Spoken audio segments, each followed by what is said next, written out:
Good afternoon and welcome to Guiseley Radio. I'm Tom Feeney and I'm joined with Nick Keith. We will be bringing you full match day commentary as Guiseley face North Ferriby United, and of course Guiseley, they have been on a fantastic run over the last 7 games undefeated. Today it's a tough tackle. It is North Ferriby United and it is top of the table, North Ferriby facing Guiseley at Nevermore Park. Good afternoon, Nick. Today is going to be a tough game. It certainly is, Tom. North Ferriby United are in red-hot form. They're at the top of the table. They're not going to be keen to submit that position to A.F.C. Telford anytime soon. So they come here confident and knowing that they want to right the wrongs of the game that we played at their ground earlier in the season. The game that, as we'll be talking about throughout the afternoon, was very much the night that the shape of Guiseley's season this year changed under the new manager at the time, Mark Bauer. Well, that game was a 3-2 victory at North Ferriby. And just in terms of that game, why do you think it's clicked since then? Because really, apart from a little blip during January, it has been a case that guys have been on a fantastic run of form. Yeah, it was easy at the time to say what we thought was different, and that was the night that Danny Boschel returned to the club, both as a midfielder and as the assistant manager to Mark Bauer. And I think it had been obvious that Mark was a man short in his team, really. Martin Stringfellow, very, very experienced physio, UEFA qualified coach, but they were a person short in the backroom team, and I think Mark, being new to the job, wanted another person as a sounding board to bounce ideas off, and so we said at the time that it was all about the return of Danny Boschel, but of course that one man can't really be the difference to make that many games in a row unbeaten just happen just by changing one of your deep lying midfielders in the starting 11, and so we'd have a look at one or two of the players that have joined since. One or two men who've returned, but a lot of it was just about the Guiseley's confidence after a very strange start to the season, and then that horrible run of defeats when Mark first took over. Their confidence was at absolute rock bottom, and perhaps all it needed to remind them how good they were was to go away somewhere where they definitely weren't favourites to get a result at the ground as the visiting team, and just see a narrow 1-goal victory out and just prove that they could do it and prove that they could get back into the habit of winning games rather than capitulating and throwing them away in the second half, as we'd seen prior to that, obviously at the away game at Altrincham. So I think Danny Boschel was a big part of it. I think just changing the pattern and stopping the rot was a big part of it. And since then, Mark's been able to add players and keep that formation that he liked, but he was able to have a pretty regular first 11 and just adding one or two bits of quality in at a time. Danny Ellis returning has been huge recently. I mean, sorting out central defenders was massive in changing the course of the season. If you remember, at the time we were playing centre-back pairings like Reece Maynell and Jake Lawler, both of whom can play there, but they're not really centre-backs in the traditional sense. So definitely the time that it changed, but of course the season could still come to nothing if Guiseley can't push on with all these games in hand and make a late entry into the playoffs. So nothing achieved yet, and I think Mark, being the level-headed kind of guy he is, will be telling the players that they've really, all they've done is get themselves back into a position where they could make something happen with the season. They certainly haven't done anything with it yet. Well, Mark Bauer had been speaking to me before kick-off, and this is what he had to say about today's game. Tuesday, it was a comeback victory. Today, facing a side that are top of the league, it's going to be a tough game. Yeah, it's going to be very tough there. They're top of the league for a reason, because they're a very good side, and we came back on Tuesday night, but we can't put ourselves in that position today, because if we do, we'll find it a lot more difficult. So we've got to make sure we start the game right, and if we do our jobs and the things that we're good at, then every chance of getting a result. Of course, last time Guiseley played North Ferriby, it was a bit of the turning point of the season, that fantastic 3-2 win. Do you feel today's all about continuing the momentum, though, that has been gained over the last few games? Yeah, I mean, because of the start we had when we went there, even with the good run we've had since then, we've still ground to catch up, so every game's important. We need as many points as we can possibly get, so we're still in there challenging in another few weeks' time, so it's just ticking off the games and trying to get as many points as you can. What are your thoughts on North Ferriby? Of course, a tough side. Yeah, very good side, well organised. They've got a winning habit. You know, they won the league last year. They're top of the league this year, so they know how to win games. You know, very strong physically, and you know they'll put you under a stern test with balls into the box. So we'll have to be very good at defending those today. So yeah, an all-round good side, and you know if we're going to get a result, we need to be on top of our game today. Of course, now a number of away games are going to come up. So just how important is it to get maximum points, or at least a point, from Nevermore today? Well, it's just important. Every game, I think we're looking at that we're going out to win it. You know, it probably won't be the case that we win all of them, but you know that's the aim when we go out there. So today, we'll be setting out our team to win the game. Wednesday night, Stalybridge will be doing the same, and we'll be doing the same again on Saturday at Oxford. You know, we don't mind. We know how many points roundabout we'll need to get in the playoffs, and you know I don't mind where they come, just as long as we get them. And the easiest way to do that is keep on winning your matches, so we'll do that. Thank you. Well, Mark Bauer there talking up North Ferriby United, and of course top of the table North Ferriby. A different challenge compared to the last few games at Nevermore, where it's been a case that guys have been facing sides where you'd expect the Lions to win. Today, that isn't the case. Yeah, a lot of it recently has been about just making up the ground by winning the games you'd be expected, as you say, Tom. And today, I don't think Guiseley come into this match favourites. I really don't. You know, I think one or two fans that I've been talking to during the week are underestimating the size of the challenge ahead here, because North Ferriby have been there or thereabouts all season. They're still in red hot form. They're right at the top of the table. I think they've won 5 of their last 6 games. So they will arrive here knowing that what is expected of them is for them to win. Now, the only thing that I think might play into Guiseley's favour with that is that when Guiseley play the best, it's when teams come and stand toe-to-toe and really go for it in a game. And Ferriby won't be arriving as the away team, I don't think, today. And because they're expected to be getting a result here, they won't be arriving and parking 10.5 men behind the ball the whole way through the game. And those are the scenarios that Guiseley have often sort of laboured in a little bit, particularly in first halves. So because Ferriby will be coming and trying to make chances and trying to get a good amount of possession and get themselves a couple of goals, because that's what they'll be expecting from the game, that might give guys the opportunity to have a little bit of space in midfield, to play with some pace and to play their natural game that they do so well. That could accidentally work in the home team's favour. Well, of course, it's a game we commentated on Tuesday, 3-1 win against Stalybridge Celtic. If Guiseley play like they did during the first half, though, today, it could be a very high score for North Ferriby. Well, absolutely. Stalybridge played very well in the first half, actually, on Tuesday. They had a couple of players in their team who they were ex-Guiseley men, and they clearly had a point to prove. Paul Ennis, in particular, had real fire in his belly in the first half on Tuesday. But overall, I mean, Stalybridge were an 18th place team, having a decent 45 minutes with their sort of best 11 out on the pitch. If Guiseley, as you say, start as slowly as they did on Tuesday today, I would expect Ferriby to be 2 or 3-0 up by half-time. I'm sure Mark won't allow that, and I'm sure the experienced players on the pitch will know it's a completely different sort of challenge today. But that would be the danger. If they're slow out of the blocks again, then they could find the game beyond reach before they actually get going. Well, Danny Ellis, of course, on Tuesday, he was the difference. He scored 2 goals, both with his head. He really has made a difference as well since he's come back from his injury, and he's been catching up with Tim Richards. Tim Richards here for the game with Danny Ellis.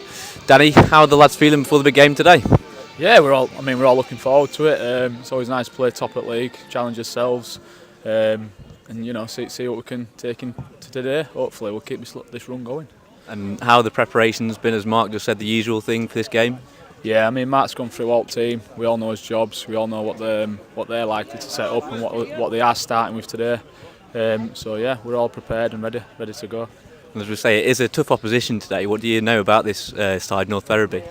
Well, I mean, they're scoring a lot of goals at the minute, so they've obviously got good strike force, which we're aware of. And they're not top at league for nothing. So I mean, we'll be on his toes today, and hopefully we can get a win. Lots of fixtures still to come at the moment. Is today just usual run-of-the-mill kind of performance, do you reckon? Yeah, I mean, we've got to keep playing exactly how we have done, and not change anything. And I scored 2 goals, and I got back in game, but it wasn't my man. Yeah, and he got me hands up. Danny Ellis getting some grief here from some of the lads around you, but As you say, as they've been saying, even it's been a few goals for you lately. Is it pushing for the golden boot this season? Yeah, it's just all come at once at the minute. I mean, I've said it before. Wayne puts great balls in the box, and I've just been fortunate enough to be in the right place at the right time. So another couple of goals today. Is that the target? Hopefully, I'll see how we go. But I'd take one, I suppose. Thanks, Danny. Good luck today. Cheers. Thank you. Well, the feel-good factor at Guiseley in ever-present form, where with a bit of banter as well at the expense of Danny Ellis. And Nick, just go on about Danny Ellis for a few moments, because when he returned, he just started scoring goals now, and it's a case that the balls from Wayne Brooksby have been that good. They seem to click, don't they? Back when we had Simon Ainge playing in central defence, there was a criticism maybe of Danny that Simon would always weigh in with the goals from the set pieces, and Danny wasn't getting his fair share. Since Simon Ainge left, Danny has always shown that he knows how to attack a ball from a set piece and knows how to take up a good position. I mean, let's not make any excuses either. And there was some horrible marking by Stalybridge on Tuesday. They were, I think it was you pointed out that it was a sort of a zonal system where somehow their zones were set up that they ignored at least one of our centre backs from every corner or free kick that was going to be a cross into the box. But he knows obviously how to attack the ball and how to head it in. I was laughing in the background there. That was actually Danny Boschel, our assistant manager. Hopefully we can put that up on Audioboo or something. But if there's a good level of friendly banter going on between senior players like that shows that confidence is high, morale is high. We were saying it on Tuesday night. Actually, we were watching the subs and the unused squad players warming up, and they seem to be in very high spirits as well. It's a massive contrast, and it's easy to say, but it's a massive contrast to going back sort of 5 months to the middle of that difficult patch. It means that Guiseley, if they're pulling together, because they've got a big squad, but if the lads are getting on, they're all having a good time and enjoying each other's company and enjoying training and travelling together, then guys, they've got a chance to get what they want from the end of the season. If we were coming in as we have in previous seasons, feeling like the momentum's just gone out of it and one or two of the players seem to be falling out with each other or stuff like that we've seen from previous years, particularly in playoffs, how a bit of low morale or a bit of discontent in the camp can affect what happens on the pitch. Well, the team news has just reached me now, and Guiseley v North Ferriby. I'll go through the North Ferriby team first of all, and in net it's Anthony Pecora. Then the outfield players: Paul Robson, Josh Wild, Liam King, Mark Gray, Danny Hone, Danny Clark, Russell Fry, Anthony Wilson, Nathan Jarman and Danny Emerton. And the substitutes for North Ferriby: Jamie Yates, Lewis McMahon, Ryan Kendall, Nathan Peat and Ryan Ramsden. And of course, I've watched North Ferriby a few times. They are a real difficult side, and if you are listening, if you are a North Ferriby fan, please comment on our YouTube account, let us know. We will try and call this down the middle. But they are a good side, North Ferriby, and they're a dangerous 11, Nick. Oh, they are, and when we saw them in the away game, I think I remember saying, although our commentary didn't all kind of come through that night, but I think I remember saying they were what I thought were the best team we'd seen so far this season. I think I stand by that. Altrincham in an attacking sense were very impressive, and I wasn't at the Telford game, but obviously Telford are there or thereabouts in terms of the best teams in the division. But the likes of Wilson and Jarman up front, they're as good as it gets in this division. You're talking about quick players, good sense of movement, good finishing. So guys, they have everything to be concerned about, but they don't obviously come into the game without some threats of their own in their team, do they? Well, the starting 11 for Guiseley, nice segue there. In net, Steve Drench, and the outfield players are Andy Holdsworth, who's captain, Ben Parker, Danny Hall, Danny Ellis, Jake Lawler, Wayne Brooksby, Danny Boschel, Adam Boys, Kevin Holsgrove and Gavin Rothery. And Nick, the same starting 11 basically from Tuesday. Are you surprised at all? No, I think that makes sense. In the second half, they've as a team done enough to earn their names on the team sheet for Saturday, I think. There weren't any particularly compelling cameos from the substitutes on Tuesday to force a change to the first 11. Ollie Johnson, I think we have to assume that the injury that we saw him pick up last Saturday at Stockport is probably the reason he's still out of contention at the moment. The only person I feel a little bit sorry for still is Alex Johnson. He's not done a huge amount to lose his place in the team, but Holsgrove's come in and looked dangerous. His strength and pace and his movement have really added something to Guiseley going forward. And if he just gets his shooting fine-tuned as he comes back to match fitness, I think he has to be one of the first names on the team sheet. Adam Boy's had a good game actually in midweek as well, and started to show his pedigree and the fact that he's come from a higher position in the league pyramid than he's playing at the moment. And then the other interesting return is Kyle Harrison was the unused substitute on Tuesday. The return today of Reece Maynell, and I think his injury was one of those injuries where he almost could have carried on playing if it was the end of the season and they really needed him. But because of the squad and because Ben Parker's been playing well, they've had an opportunity to rest Reece, get him fully fit again, and it's great to have him available as a versatile sort of left back, central defender, defensive midfielder if needed, available for the run-in. Well, wrapping up the substitutes, so it is Reece Maynell, Danny Forrest, Michael Potts, Alex Johnson and sub-goalkeeper Stephen Dickinson. And actually, just talking about Ollie Johnson, I spoke to him in the clubhouse and he just told me, I'm not playing today, but hopefully I will be available in the upcoming games. So it does appear that he's just being precautionary for now. I think that's probably sensible. Mark's been very open about how they're sort of nursing him back to fitness. He was involved in first team training for a long time before he signed papers, conference forms with Guiseley, and so he's there. He's a bonus if he's available in the running. And I think we compared him last weekend to Seb Carroll from last season. He's a player who, if we can get 60 minutes out of him here and there, he'll add something different to a game. He's got experience and he's got great feet and a touch of class. But of course, if he's not available, then we're not short of attacking options, and Danny Forrest and Alex Johnson will be more than happy to be the next ones up in the pecking order to try and get themselves on and get a goal. Well, we're not too far off kick-off now, Nick. I hope you don't jinx it, but do you think today will be an attacking game? I honestly think it will, because I don't think Ferriby come wanting to get 0-0 or whatever. They're top of the table. They've won 5 out of 6. They want to stay in that vein of form, and I think their best chance of doing that today will be to come and attack a Guiseley team who've looked a little bit slow in some first halves of games recently. I still think that could play into Guiseley's hands. I think Guiseley are very good in the sort of game where a team comes and has a go at them, and they you can trade blows, and it's taking it in turns to make attacking, quick, proper football possessions. If Ferriby were to come out and park men behind the ball, knowing that they're a very good team, I would worry a little bit that the home fans get a little bit frustrated and go a little bit quiet if it doesn't kind of go their way, and then it starts to look like one of those horrible afternoons where it doesn't all work out in the end. But I think yes, I think there's every reason to expect Ferriby to come and have a go today, because they all be wanting the win, and that might just give us a good game to watch.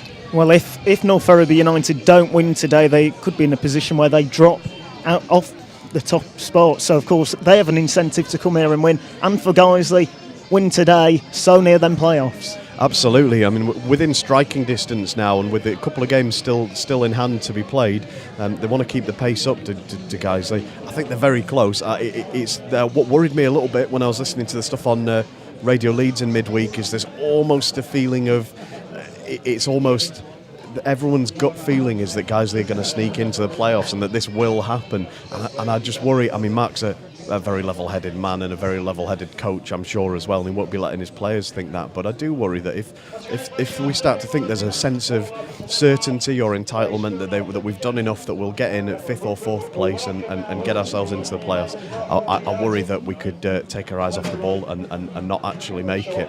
So game to game, this is one where I reckon most Guiseley fans and Mark Bauer probably would be happy with a draw. That's the level of the challenge ahead, but a win obviously does great things for us in the table at this stage. Well, of course, putting things into perspective, other sides will be playing today and they could drop points, so a loss wouldn't be a complete disaster today. No, absolutely no. It's not all over if Guiseley don't win today. For Guiseley, it's all about the games in hand and what they do with those, and this isn't one of them. This is just a regular scheduled fixture.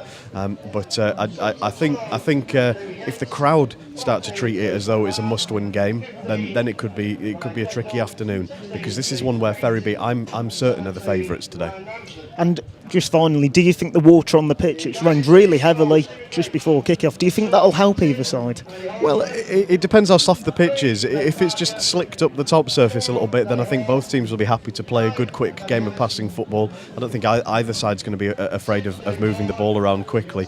Out in the car park, the drains are full. The water's sitting on the drain covers in the channels at the ends of the car park, though. So I wonder if I wasn't here this morning, so I don't know quite how much rain there was. But if it's been really heavy, then potentially we've got quite a soft playing surface, and that could be bad news for both teams.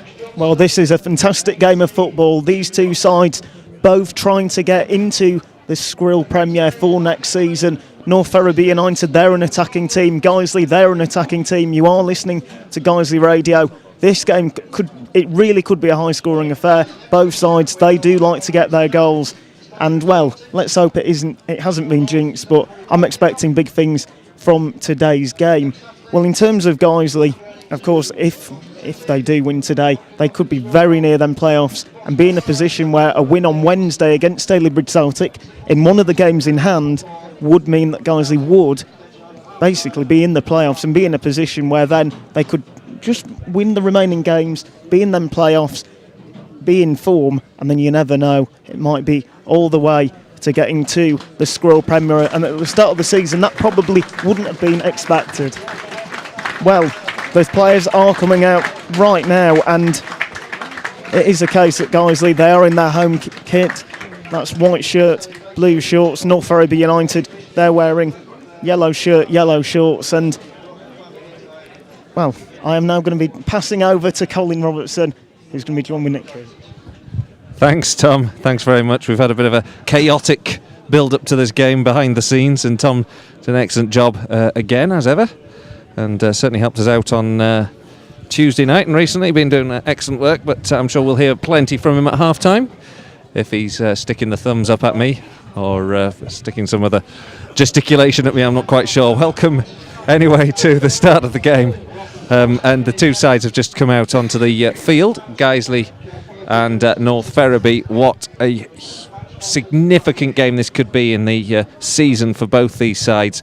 North Ferriby, of course, right at the top, hot on the tails of Telford, or both of those sides really competing for that top spot. Neither can drop points. Neither can Guiseley. If they're going to catch up those playoff places, they've got to continue the winning run.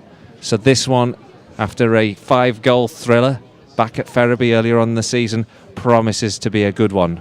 And the two sides line up as follows. Just to quickly go through the team sheets just one more time for North Ferriby. Anthony Pecora, Paul Robson, Josh Wilde, Liam King, Mark Gray, Danny Hone, Danny Clark, Russell Fry, Anthony Wilson, Nathan Jarman and Danny Emerton. And on the bench for the visitors today, Jamie Yates, Lewis McMahon, Ryan Kendall, Nathan Peat and Ryan Ramsden.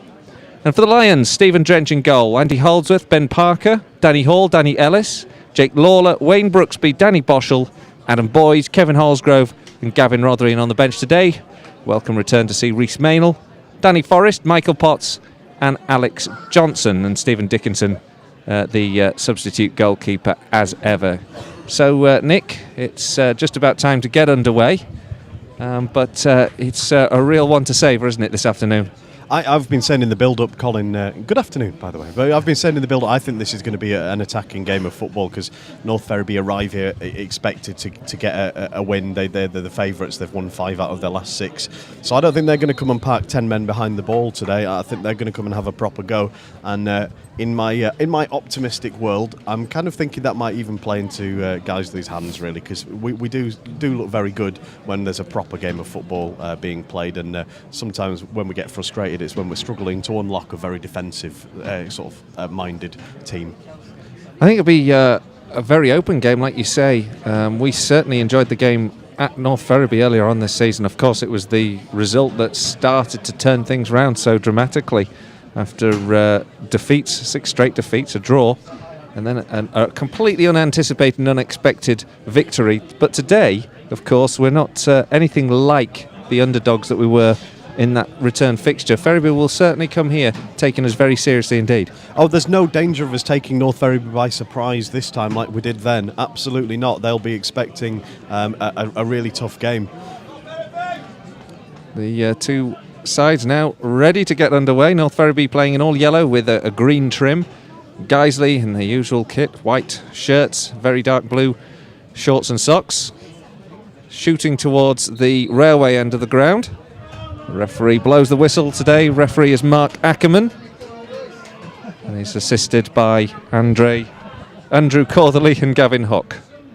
Guiseley on the ball at the moment with Gavin Rothery. He's pushed over, and the first free kick of the match goes to the Lions, but deep inside their own half. Stephen Drench just trundling out now to take it. Try and keep you up to date with all the scores as well around the ground. Telford, of course, playing Oxford City this afternoon, a game that our visitors will no doubt be keeping a very close tab on. The clearance from Stephen Drench finds Brooksby, hugging the right touchline. Plays it infield to Danny Boschel. Flicks it on into no man's land. Of course, Wayne Brooksby had an absolute storming game in this reverse fixture. Obviously, some point to prove, didn't he? But it was a real key figure. Well, absolutely. Since he's come to Guiseley, he's always been a very impressive player, hasn't he? And I think it was a good find from the division below, and then slightly sort of maybe could be a little bit bemused to see that the team he came from is actually above the team that he's at now, Guiseley. So, like you say, if maybe not a point to prove, then certainly he's got every motivation to try and get Guiseley up where North Ferriby are. Just a sloppy back pass there, gave Adam Boyes a second to chase after the ball. Couldn't quite get on the end of it, but in the end it's gone all the way back to goalkeeper Pecora. He's cleared. Out for a throw now for Guiseley. Kevin Holsgrove battling in the middle of the park, wins possession. Played forward well by Ben Parker. Boyes was in amongst the Ferriby defenders, causing all sorts of problems. Eventually gets a ball beaten away, goes back up to the halfway line. Good header from Danny Ellis, picked up by Kevin Holsgrove. Into the feet of Ben Parker, great ball in for Adam Boyes, but the linesman on that far side had a bit of a think about it and ultimately put the flag up after quite some time. It's a legacy of this very strange rule that you have to be interfering with play, isn't it? That when the linesman had obviously decided that Boyes was offside, but he couldn't flag until he'd actually touched the ball, even though he was obviously running onto that through pass. Long clearance from the goalkeeper, headed away by Danny Ellis. A little bit of a snapshot from the Ferriby striker Wilson that hit straight at Stephen Drench, and now Guiseley come up the other end of the field and try to win possession back, but a rather shanked clearance from Russell Fry, who is North Ferriby's captain, gives possession back to the Lions midway through the North Ferriby half. The ball with Parker now out on the left touchline, infield here to Rothery. Little dink forward by Jake Lawler.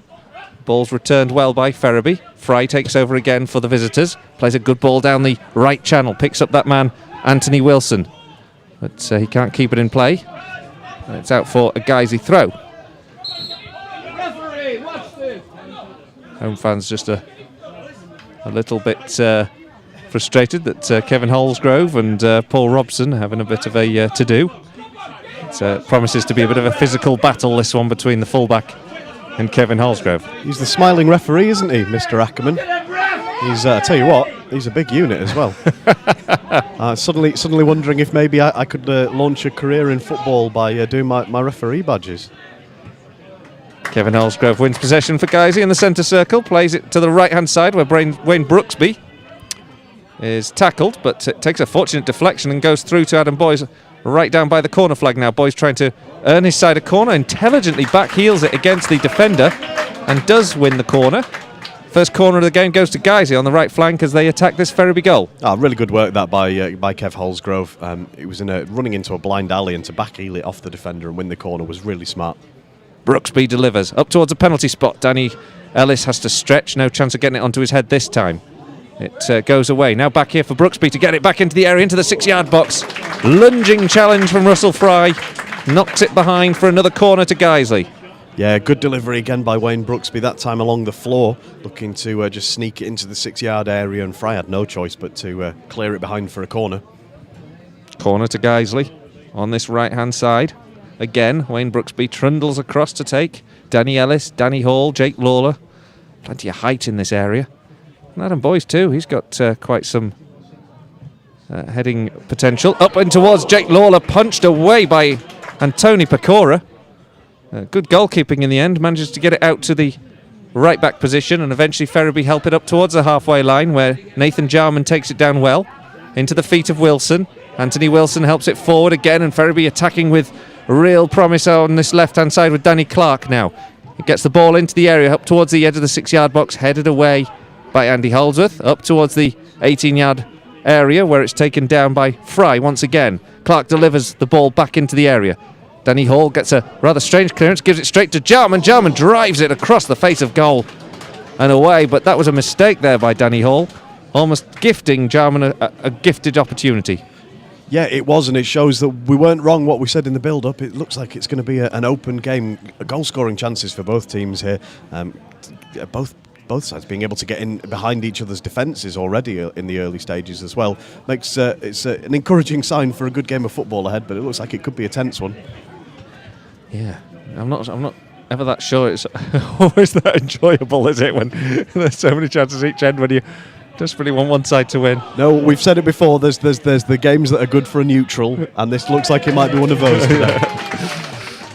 Clearance from Stephen Drench's long ball out towards Kevin Holsgrove. Holsgrove chased it down well, forced Robson into knocking it out into touch. So Guiseley have a throw now on the left-hand side, about level with the penalty spot. Taken infield here to Gavin Rothery. Rothery into the feet of Jake Lawler. Lawler plays it forward, still down that left-hand channel. Guiseley pick it up now with Danny Boschel, still out in the left-hand side. Kevin Holsgrove takes over, cuts it infield. Good ball in here to Gavin Rothery. Rothery checks the run, plays it square. Out to the other flank now where Wayne Brooksby takes over. Still sort of 30 yards from goal. Brooksby starts a bit of a run, but is beaten by two defenders. Andy Holdsworth takes the loose ball, plays it in towards Kevin Holsgrove, plays a 1-2, tries to feed it in towards Adam Boyes. This is good build-up play from Guiseley. And in the end, Guiseley get a throw on that right-hand side. Oh, really nice attempted pass there from Andy Holdsworth, trying to thread it through to Adam Boyes, who was on the shoulder of the last man. And those are really difficult balls to defend when they come in so quickly. The ball whipped in now here from the right-hand flank, but way too high and behind for a goal kick. So that attacking move breaks down, but Guiseley have had a promising start to this game. Certainly looking creative and looking like they can create chances. 7.5 minutes gone, though, it's still 0-0. Well, both teams will think they've got a good chance of getting a win today, and I suspect both teams might not be too disappointed if they ended the game with a draw as well. So what we sort of expected really from the first opening, but guys are certainly playing more like they did in the second half on Tuesday and not so much like they did in the first half, which is encouraging. Goal in Skrill North, the first one of the afternoon that I've noted, and it's gone to Boston United, who now lead 1-0 against Barrow thanks to Ricky Miller's shot. Guys who come forward themselves.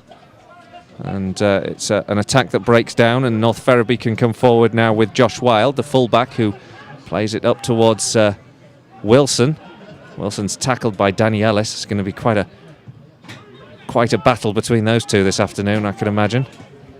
And eventually it's fed all the way back to the goalkeeper, Pecora, who restarts with a long clearance for Ferriby. Danny Hall wins that one from Wilson. Rather unconventionally, really, the ball sliding between the two players, and Hall comes away with it. And Guiseley launch a counter-attack down the right-hand side, but it goes out for a throw. Oh, it was really nice defending by Danny Hall, actually. What he did, just used his strength just to edge him forward as the ball was coming down, and then managed to take a step back and allow the ball to drop behind Wilson, was it, and onto his own feet. Guiseley get a free kick for a foul on Jake Lawler. Ball moves swiftly forward down the left-hand side where Wayne Brooksby's now taken over that flank. Plays it into the feet of Gavin Rothery on the edge of the D now. Rothery gets a shot away with the right foot, and it's gone into the back of the net. A great strike from Gavin Rothery, but it fell into the bottom left-hand corner with a sort of slow motion finish from Rothery. Took up the ball on the right, on the edge of the D, turned, shot, beat Antoni Pecora, and it's now North Ferriby 0, Guiseley 1. fantastic start for the home team. That's the goal they would have wanted to give themselves a real fighting chance of getting all 3 points from this game today. I think Rothery's shot just came off a lot sooner than the keeper was expecting. He had it with his back to goal, turned and shot all in one movement. It wasn't a shot that had a huge amount of venom or pace in it, but it was perfectly bobbling along the ground into the opposite far corner. Keeper flat-footed, as you say, had no opportunity to even attempt to make a save. So we're back underway. North Ferriby look to make an immediate response.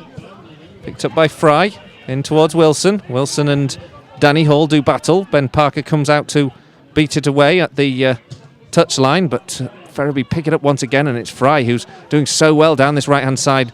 Gets Ferriby's first corner because he's just tried to cross it, and Parker's block sends it behind. Dangerous position this for Guiseley. Got to stay alert. This is the worst time to concede immediately after scoring. Corner to come in from the right-hand side as Ferriby attack Guiseley's goal. Whipped in towards this penalty spot, headed up in the air, nobody underneath it, eventually punched away by Stephen Drenchard. Ball drilled back in and goes behind for a goal kick, but real sense of threat there from Ferriby from the set piece. It was good punch from Drench. If you're going to come for it with one hand, you have to get enough distance on it to relieve some of the pressure, and he got it to the edge of the box, and the player was forced to just shoot through a body of legs. Very difficult to pick out the target from there, and just the wrong side of the post. Ball at the feet of Antoni Pecora, already beaten today. He plays a long one up towards the edge of the Guiseley area. Hall and Ellis both go for it. It's cleared, but only as far as another yellow shirt and Danny Emerton. Guiseley batter it away. Ferriby setting their stall out to get back on level terms as quickly as possible. Ball goes out to the right-hand side where it's failed to be kept in by Emerton, and it's out for a Guiseley throw. Just watching the Guiseley defenders, Danny Hall never stops communicating. He's always talking to the players around him and the midfielders in front of him, and I think that's been one of the things that's made such a big difference since those shaky defensive displays from earlier in the season. It's having experienced defenders talking to each other and making sure they're all on the same page throughout a game. Wayne Brooksby just showing some skills on the halfway line, tries to take it past Robson. Robson does the strong but fair challenge that wins possession back for Ferriby. Jake Lawler steps across and knocks it out into touch. It's a throw-in for the visitors on the halfway line. And Guiseley, if you're just joining in, just tuning in, leading by a goal to nil after 12 minutes. The goal scorer, Gavin Rothery. Ferriby coming back strong now at the moment here. Good work from Danny Clark. Gets the ball into the area. Emerton can't get on the end of it. Helped away. Guiseley now back in their own left-back position. Danny Boschel clears, but again picked up, this time by Liam King. Chipped forward, and in the end it's gone out over his target and out for a throw-in. Completely different atmosphere in the ground today to what it was on Tuesday. I know you weren't here, Colin. I was saying after the game that the first half was the first time I'd ever really felt very self-conscious doing commentary sat at the back of the stand, because even with headphones on, you could tell that the place was absolutely pin silent, and people were responding to the things that we were saying in the stand rather than what was happening on the pitch, because it was just so quiet. Kevin Ellsgrove, there's no sense of it being quiet today, is there? That was a sign of the reaction. Kevin Ellsgrove just got a push in the back. Referee gave it, Mark Ackerman. Guiseley have a free kick on the halfway line on the left-hand side. Ben Parker steps forward to take this one. Another interesting goal in the title race in a minute, but Ben Parker takes this free kick, nodded on by Jake Lawler, picked up by Holsgrove, back to goal now. Lays a lovely ball into the path of Danny Boschel. Boschel into the area, nobody on the end of it. Uncertainty though in that Ferriby defence, and Antoni Pecora eventually comes across and claims. Well, this is what Guiseley have done well so far. They've got the ball in early. They've not sort of been ponderous and taken lots of time planning a move. They've been willing to take shots or attempt decisive, incisive passes quickly, and that's got the Ferriby defence on their heels and pinned back in their own half. Sloppy back pass that gives Pecora a few questions to answer from Mark Gray. Wayne Brooksby, full of energy, running down the goalkeeper, forces Pecora to hit touch with the clearance. Guiseley have a throw-in inside the Ferriby half. I really like this interplay between Brooksby and Holsgrove, where they swap the flanks. They do it half a dozen times a game, because Brooksby started out on the right, he's here on the left, and it gives that opportunity to cut in and shoot from the edge of the box that's so dangerous. So from the throw-in, Gavin Rothery tries a little reverse pass down the left flank, but it doesn't work this time, and it's out for a throw-in for Ferriby. It's Telford United who've taken the lead against Oxford City. Perhaps nothing really surprising in that scoreline. Matty McGinn's got the early goal there. Now Guiseley battling on this halfway line. Win a free kick. Gavin Rothery looks to take it quickly. Sprays it out to the right-hand side because Andy Holdsworth made an intelligent run forward from right back. Picks up a nice 1-2 with Kevin Holsgrove. Boschel now into Jake Lawler. Just on the edge of the centre circle, though, for Guiseley. Trying to work down a Ferriby side that are trying to close us down at every opportunity. Lawler feeds the ball forward now. Into the feet of Boys. Boys gives it to Brooksby. Brooksby has another little run in midfield. Plays a lovely ball, 1-2. Brooksby's blocked by Danny Hone, but there was no foul in that instance. Guiseley come away with the ball once again, but in the end, Kevin Holsgrove is beaten off it, but Ferriby, and it's a measure of their uncertainty, hoof it into the stand, where it's then headed back very accomplishedly by a Ferriby fan. It was a Ferriby fan in a Ferriby tracksuit top. I wonder if that's an unused squad player or something. Maybe that's the defender they should have had on to defend that first corner. So a throw-in for the Lions. Andy Holdsworth takes. Plays into Danny Boschel. Beaten away, and it's going to be a throw-in to Ferriby. So if you're just joining us, 16 minutes gone. Guiseley are leading here on Guiseley AFC Radio. It's a goal from Gavin Rothery on 9 minutes that separates the two sides. A well-placed strike from the Guiseley man that foxed Antony Pecora and nestled into the bottom left-hand corner. Ferriby are on the ball, though. They've launched an attack down this left flank, but Guiseley have repelled it up to the halfway line, and now Ben Parker claims the ball and plays it forward up towards Adam Boys.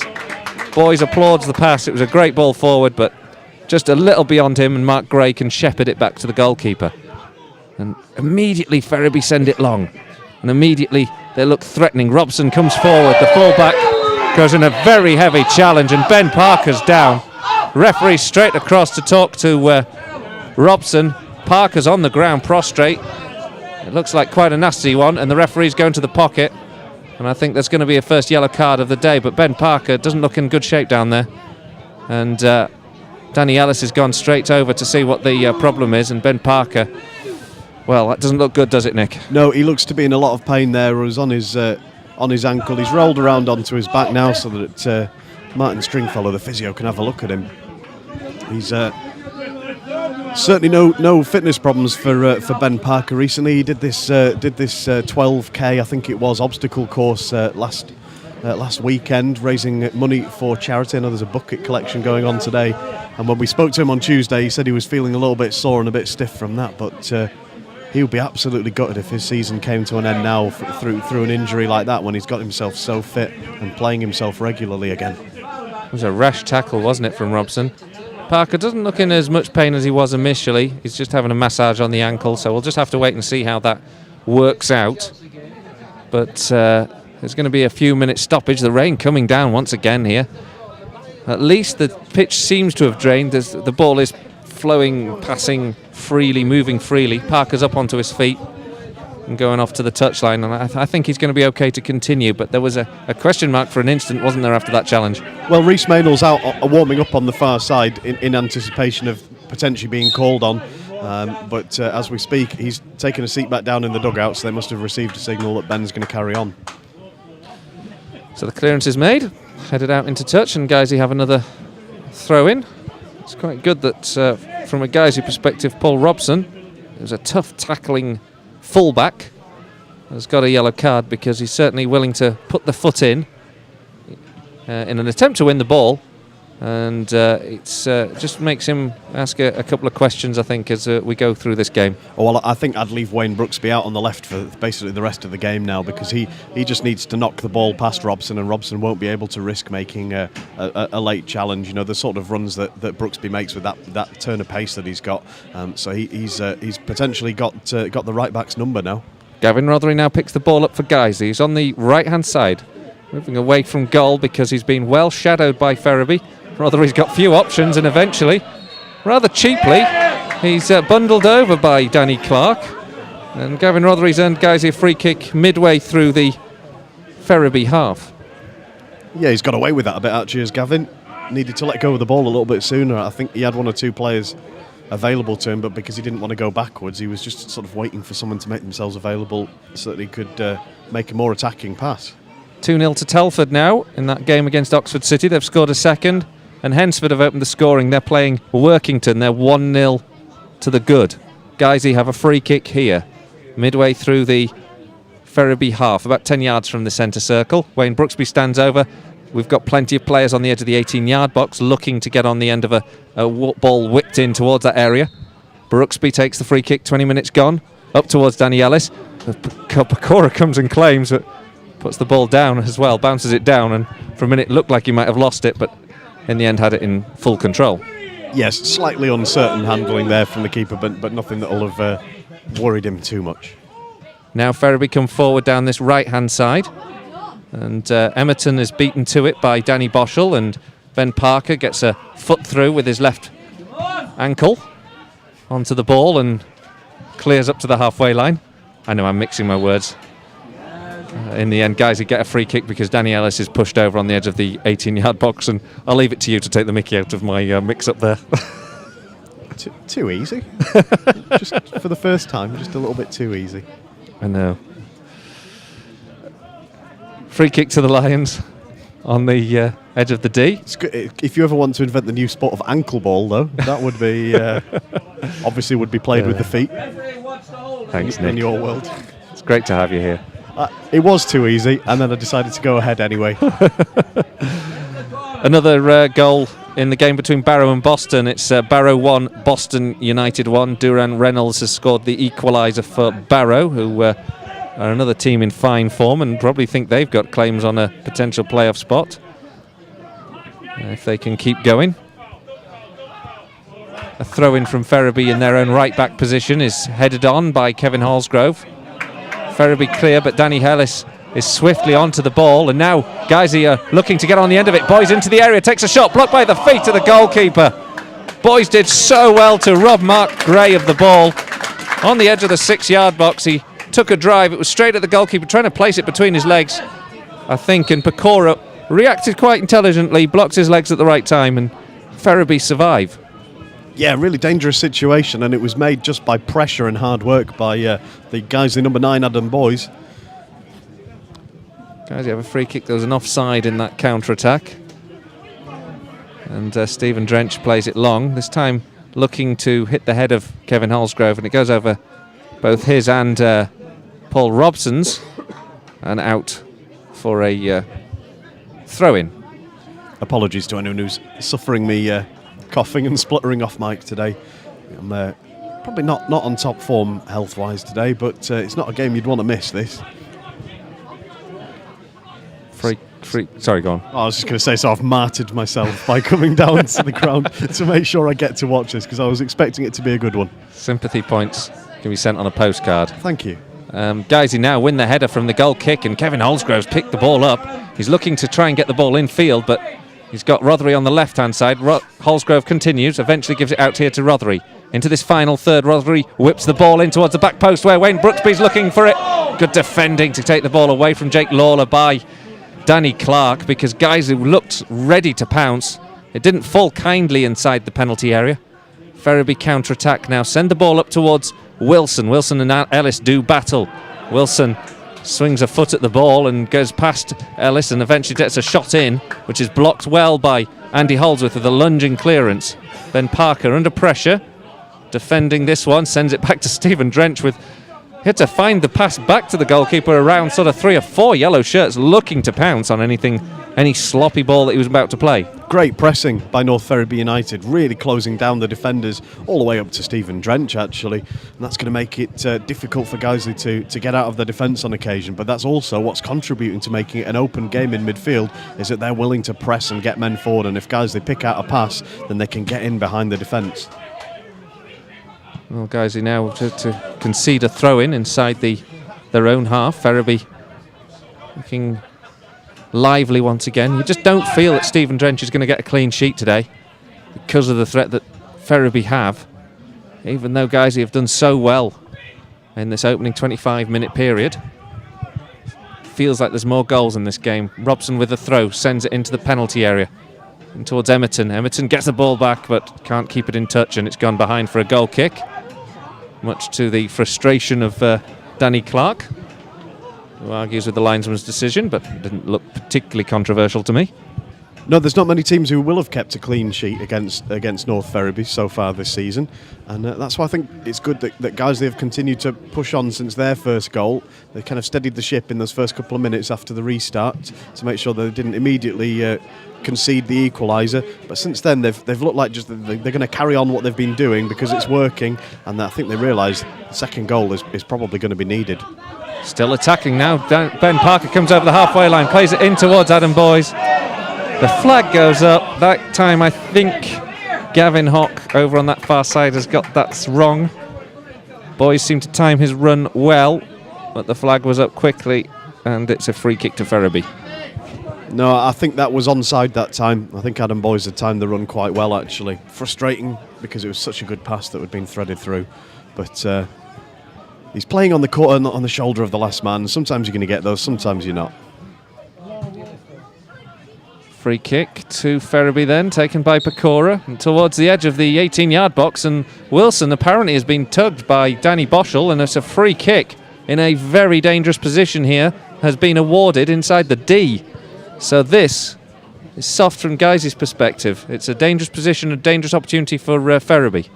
Yeah, this would be one that, because it's just on the edge of the Guiseley D, this would be one that you'd be looking to drive through and try and find space in the wall, because there's no time to put it up and over the wall in the distance that he's got to work with. Ferriby have created their own wall, adjacent to the Guiseley wall, level with the penalty spot. They're literally a yard, I'd say, off the, or practically on the edge of the D, central to the goal in this free kick. And they stand over with two players looking to strike this. Jarman, I think, will be the man who will hit this one, and strikes it with some venom straight through the wall, bounces off the goalkeeper, still inside the penalty area. Guiseley have to somehow clear it, and they do. Real last-ditch stuff there from the Lions. The ball went through the wall. Dredge reacted brilliantly. Eventually, it didn't fall for a Ferriby player, and eventually hacked away for a throw-in. The danger's not passed yet, though. Ferriby still have it. Whipped in now by Fry. The captain gets a good ball in. Flicked on by Clark. Guiseley can't clear their lines once again. It's hiked away by Danny Hall. He thinks it's taken a deflection off the Ferriby man, but they get a throw. It's with Robson. Bit of a shout for a foul throw there for me. Goes down to Danny Emerton. Emerton tries to get the ball across. In the end, Guiseley are just managing to defend this one, but I think that might well be a corner for Ferriby. Guiseley really up against it in this little spell. Oh, really dangerous moments these for Guiseley, and all coming from what was a very strange free kick with that enormous 15 man wall there was in the end. Players from both teams.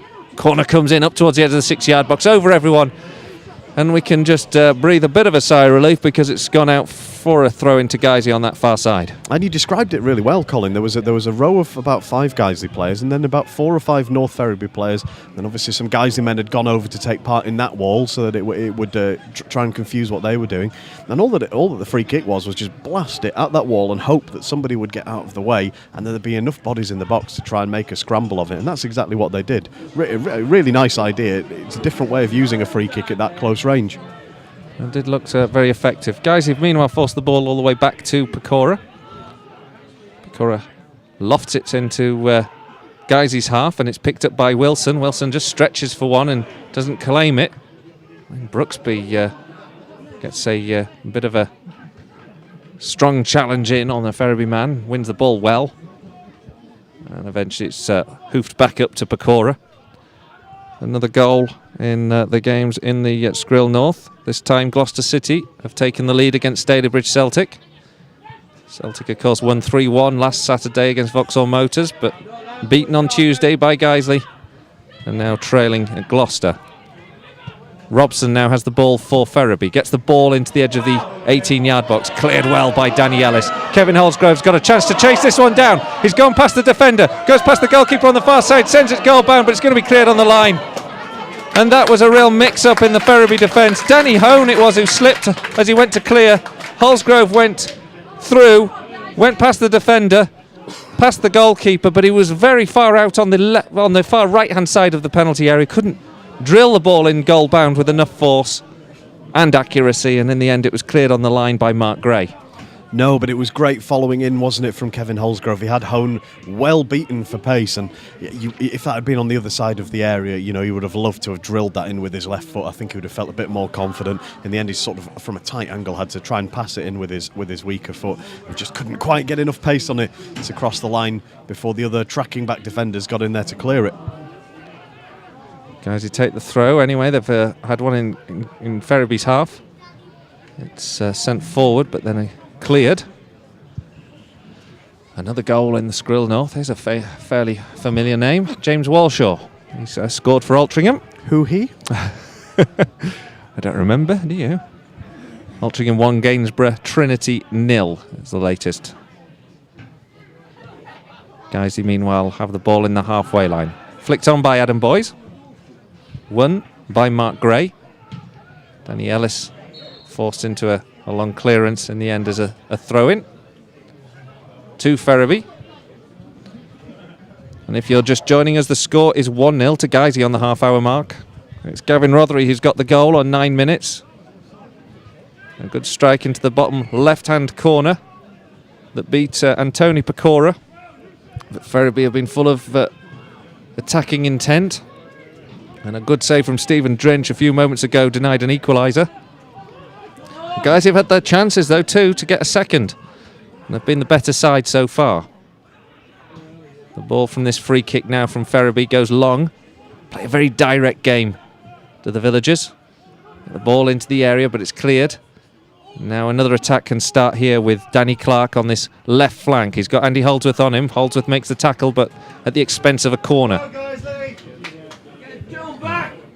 Guys who were defending very deep there. The furthest forward player, Adam Boys, was only about 10 yards outside of the edge of his own penalty area. Mustn't get suckered into this again as we did against Stockport last week. Sat very deep. The corner comes in now in towards the edge of the 6-yard box. Jarman's on it, but he can't direct the header, and it's gone behind for a goal kick. Nathan Jarman, of course, experienced championship, Skrill North championship winning side player. Chester City last season. Did you hear the goal scorer for Chester in midweek? Yeah. Good luck to him. Yeah, well done to Connor. A little Guiseley radio in joke because wow, I mispronounced Craig Hobson's name. Mispronounced? Well, got it wrong. Sorry. Guys who now have the ball inside the Ferriby half. It's a good job I can take it, Nick. It is, isn't it? And obviously I didn't drop any howlers in my commentary on Tuesday whatsoever. That was a polished performance. On the halfway line, guys, have a free kick. We better get back to describing the action. Good job no one was listening to it. You weren't missing too much, but a free kick's been given to Guiseley on the halfway line. And Wayne Brooksby it was, I think, who was on the receiving end of it. Now Stephen Dredge is doing his long distance free kick. It's, I would say, probably about 5 yards in from the halfway line inside the Guiseley half. So, as ever, you just hope he doesn't shank it because he's a long way from goal. This always makes me nervous. Guys, you've got players up on the edge of the D and on the edge of the 18-yard box. Drench delivers this one brilliantly up towards Hall. Hall can't get on the end of it. Takes a defensive header from Russell Fry to deny Guiseley. And they've got a corner. And this is good stuff from the Lions. It's such good delivery, isn't it, from Stephen Drench? I mean, he's knocked that from inside his own half, diagonally, almost directly onto the head of Danny Hall, exactly where he was stood on that outer left-hand edge of the area. Wayne Brooksby now with the ball on the left-hand side. He's got 3 or 4 white shirts in that area to aim for. Delivers it up towards the back post where Danny Ellis is looking for it. Doesn't win the header this time. Taken away by Mark Gray. Ellis is still up there trying to win the ball out there on the left flank. It goes long from Gray. Hoofed clearance from Andy Holdsworth high in the air. Ellis in midfield at the moment. Plays it forward looking for Boys. Headed back. Now guys, you need to get back into some shape. Ben Parker takes over in the centre circle, picks up a loose ball, just tries to calm things down and gets the ball square to Jake Lawler, who plays one long down that right-hand channel. Lawler goes searching for the return ball, but Ferriby win it. Robson, the fullback, plays it forward, looking for Wilson, cut out well by Danny Boschel. Guiseley now defending as Ferriby win possession back with a good tackle from Fry, and are forced to concede the throw. Yeah, North Ferriby clearly keen to get the equaliser before half-time, and they've definitely been having the best of it in the last 5 minutes. Robson now with the ball, plays it in towards Fry. Fry chips it forward, cleared well by Danny Hall, picked up now by Kevin Holsgrove. Holsgrove is robbed by Gray, centre half who's come forward to support this attack. The ball goes cross-field now, looking for Emerton. Emerton gets the ball in towards the penalty spot, but it's deflected by Parker, and it's going to be another Ferriby corner. Dangerous times for the home team. They've been defending stoutly, struggling to get any attacking moves going forward. They need to repel this one as quickly as they can, and only Kevin Holsgrove's been left forward to give them an outlet if they do make the clearance. Plenty of players crowded into this penalty area for Guiseley as they defend this one. The header comes in. I think it takes a deflection. It does, and it's gone behind for another corner. It was Gray, Mark Gray, who was the centre half who'd come forward for the corner, who got the touch. Guiseley now defending once again. The ball comes in. Danny Ellis wins a super header actually on the edge of the 6-yard box, and Guiseley now have to defend. A robust challenge from Gavin Rothery on Liam King. No free kick given. Danny Boschel goes in for a real 50-50 lunge between him and Paul Robson. Robson gets there just ahead of Boschel. It's fortunate there was no contact there, because that was a real hospital challenge, wasn't it, between Boschel and Robson there. They could have both got badly hurt if they'd made full physical contact, studs out, sliding along the ground like that. Full-blooded commitment, no question about that from both sides.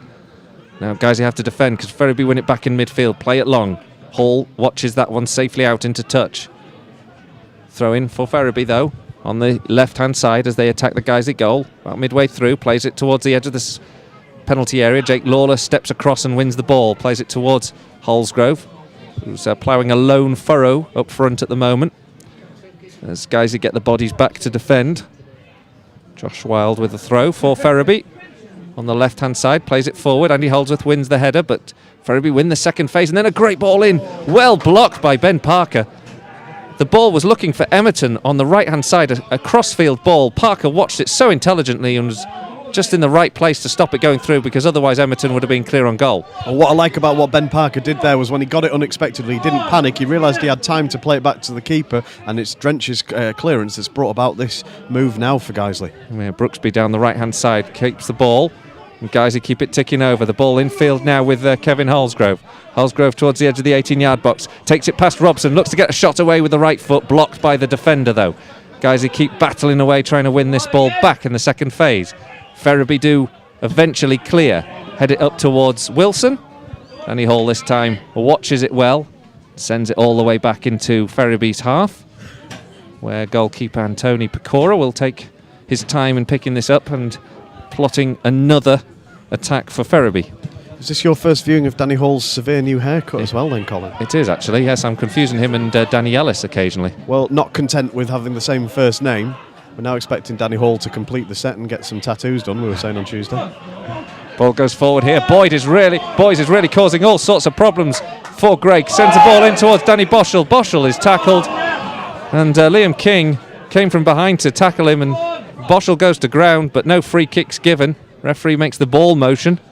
I think the point was that he shouldn't have been tackling from that angle, but he's won the ball back now for Ferriby, and Ferriby come forward with real aplomb, and he's found his way into the area. The flag is up as Danny Emerton puts the ball into the back of the net. But thankfully, it will count for nothing, because Danny Emerton, he sort of ghosted in from the right-hand side, came through. The ball wasn't picked up, I think, by either Ben Parker or Danny Hall. And it was a good finish from Danny Emerton. In the end, the flag was up, and it's a free kick to Guiseley. Well, it was a bit of a let-off for that, really, Guiseley, because it was a fantastic sweeping move, all stemming from that controversial challenge on the edge of the North Ferriby area on Danny Boschel. And in the time it took Guiseley to turn around and get themselves running back towards goal, they found themselves cut wide open and Emerton just straying offside enough that the linesman had to disallow the goal and stop the move early. But a warning for Guiseley that they need to be alert that Ferriby can break with pace as well as playing direct. So 39 minutes gone, just 6 minutes till the break. Ferriby come forward again here, this time with Wilson. He's skipped past Hall, tries to get the ball into the edge of the 6-yard box. Blocked first time by Danny Ellis, does it the second attempt though, get it in there, and eventually Guiseley clear. And the ball's fed out to the right-hand side where Andy Holdsworth takes over. Plays it forward to the halfway line where Wayne Brooksby runs forward. Good tackle from Fry on him though. Brooksby picks the ball up at the second attempt, comes down the right-hand flank still. Still running with the ball, but 3 players ahead of him. He's not going to be able to continue in a forward motion. Sends it back to Jake Lawler. Out to Gavin Rothery now. Rothery plays a lovely 1-2 with Brooksby, but Brooksby overhits the return pass and it's gone behind for a goal kick. And the rain is now pelting down here at Nethermoor. The Brollies are out. Wouldn't it be good if we had some new stands and covers here to improve things? It's funny. You should say that, yeah. It really just proved the point, doesn't it, though, why it's needed. Well, as you're looking, people huddled into the stock stand over there. I mean, it would be a lot preferable to have the ends covered or some extra covered standing on the far side from where we're sat, definitely. Well, hopefully those plans will continue. And we're not the only ones, obviously. North Ferriby planning their own ground improvements because they found themselves in the position they have in the table this year, so they're thinking about their ground spec themselves. Gavin Rothery has the ball for Guiseley now inside the Ferriby half. Just has a little tug on the shirt, the Ferriby defender. Guiseley don't get the free kick, but Rothery and Jake Lawler do well to win the ball. Lawler sends the ball in towards Boyes. Boyes gets the goalkeeper coming out towards him. The goalkeeper blocks Boyes' shot. It's back here with Ben Parker. Can he deliver? Sends a ball in towards the edge of the 6-yard box. Nobody can get on the end of it. In the end, referee was looking for a free kick for Ferriby, but Pecora's taken a bit of a knock in that save that he made, the blocking save on Adam Boyes. And all of that results in a throw-in, I think, to Guiseley, which they'll have to return to the goalkeeper. Fantastic work by Guiseley, wasn't it? The ball that was knocked in looked like it was slightly overhit for Kevin Holsgrove. Actually, Adam Boyes was coming across beyond him inside the 6-yard box, managed to get himself in a position to rifle it in at the near post. Good closing down by the defender, and as you say, Pecora's just taken a knock in the process, and Danny Boschel spoke to the Ferriby player who was on the ball to advise him that his own keeper was down behind him and just to knock it out so he could get some treatment. 2 quick-fire goals in the game between Telford and Oxford City. We've also got a substitution going on here by the looks of it as well for Ferriby, but the Telford situation is now Telford 4, Oxford City 0. So Ferriby's afternoon's going from bad to worse. It looks like they've been forced into a substitution as well. Is that Danny Emerton who's going off? And I think he's must have picked up a knock. He thought he had the ball in the net a few moments ago. In the end, he's just picked up an injury. He was offside from the strike. Good finish from the substitute. And Ferriby have been forced into a substitution. And substitute eventually, when he comes on and turns around, is Jamie Yates. And Jamie Yates, of course, played his football at Gainsborough Trinity last year. A real threat and someone who's a real competitor and doesn't make life any easier, trust me, for Guiseley. It's unlucky for Emerton, who's looked very lively down that left-hand side. Yeah, he has done intelligent running, and the goal that was disallowed was, although he was slightly offside, it was a really intelligent run, and rather inauspicious end to his afternoon, actually. He's a good player who's actually had some spell in Sweden, playing for a team called IK Frey. But he's Australia. He's also spent time in Australia, so obviously a good footballer with good pedigree, and unfortunately his afternoon has come to an all too early end. You've done your research today. Oh yes.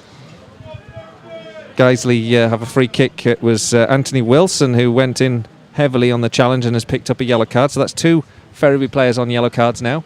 The only research I did was to get as far as realising the Tony Wilson playing for these isn't the guy who ran the Manchester music scene in the late 80s and early 90s. Different Tony Wilson. We're looking for new summarisers for next week, so if you apply via @Guiseley Radio. # replace Nick Keefe. Steve Drench with a free kick. It won't be the first time that's run as a hashtag on Twitter. Headed away by Ferriby. It's out for a throw-in. Guiseley have it on the halfway line with Andy Holdsworth. Mark Bauer just gives the ball a wipe, slows things down before returning it. 30 seconds to go. The rain really flinging down here. At the moment, the Lions lead by a goal to nil, thanks to that Gavin Rothery strike on 9 minutes. Ferriby have had the ball in the back of the net. Danny Emerton, but his strike was ruled out for offside. And the officials have announced there will be an added 2 minutes. Guys, you have a throw-in inside the Ferriby half. Taken by Andy Holdsworth into the feet of Rothery. Rothery sends it back to Lawler. Lawler flicks it on. Good flick on from Wayne Brooksby. Lets Holdsworth get the ball on the touchline. Brooksby goes to take the cross, then feigns and goes backwards with the ball. Chips it forward, and the delivery from Brooksby is frustrating in the end because it's poor and it's behind for a goal kick after good build-up work there from the Lions. Yeah, it was, and second goal not to be that time. We've had a bit of everything weather-wise so far. Just after kick-off, it was beautiful sunshine and long shadows. We've had some real icy, heavy showers since, and it's quite cold, and it's only going to get colder now that the sun has gone down. So conditions might change as the second half goes on, and players will certainly be happy to get indoors in a minute or two and out of this. Well, guys, they've headed the ball into touch for a throw-in at about a minute of this added time. The Lions, who lead 1-0 here against North Ferriby, just need to hold on to this advantage to the break. We'll certainly not want to concede so late, so we'll just need to take the sting out of this. Kevin Holsgrove on the halfway line, battling for it. Takes a little flick forward from Gavin Rothery. Goalkeeper Pecora has to come out swiftly to sweep up the danger. Sends the ball into touch, and guys, you have a throw. Yeah, good awareness from the Ferriby keeper. He needed to be out smartly and confidently to make that clearance, but it does give Guiseley a throw in that they could still produce something from. Andy Holdsworth with the throw-in on the right-hand side, launches it into the chest of Holsgrove. Holsgrove turns. He's clearly pulled over. Referee gives nothing. The counter-attack, though, is blocked well by Jake Lawler. Lawler chips the ball in towards the edge of the area. Rothery handles it, and the free kick's given, but really got that run wrong earlier on when Holsgrove was clearly pulled to the ground. Well, he's had a perfectly good first half, the referee, but that decision is just flat wrong, I'm afraid. And frustrating because Guiseley would have had a very, very dangerous free kick on the stroke of half-time. Now the ball's flicked on. Holsgrove's chasing the defender who goes down. Holsgrove just gets his arm into his back, but Danny Hone goes to ground, milks the opportunity to earn a free kick in a dangerous position. Holsgrove on Hone every time has looked very dangerous from Guiseley's perspective. Yeah, and it looked like being a good physical tussle that there, and then Hone's just decided he's probably going to come off worse, so he's taken himself down to ground, and the referee's given him what he asked for. So as we head to the break, there's another goal in the Skrill North. Barrow through Gareth Arneson are taking the lead against Boston United, so that could have some bearing. You've probably just heard that the whistle's gone and the half-time arrives, and the rain comes down very heavily, and Guiseley on the field are doing very well indeed this afternoon. Gavin Rothery's got the goal, the only goal of the first half. He scored it on 9 minutes, picked up the ball on the edge of the D, turned well, placed the shot into the bottom left-hand corner. It didn't have the pace you might have expected it needed to beat Antoni Pecora, but it did certainly do so, and nestled into the bottom left-hand corner. The Lions held on to the advantage even after Denny Emerton had hit the back of the net. He ghosted past the back four and placed it very well into the top left-hand corner, but the linesman's flag was already up, and they've had plenty of chances. Ferriby themselves, they've blasted a free kick that's been well saved by Stephen Dredge, but Guiseley too have had a lot of chances too and have done very well themselves. At the break here, it is Guiseley 1, North Ferriby 0. Lovely open game in the first half, sort of what we hoped it would be.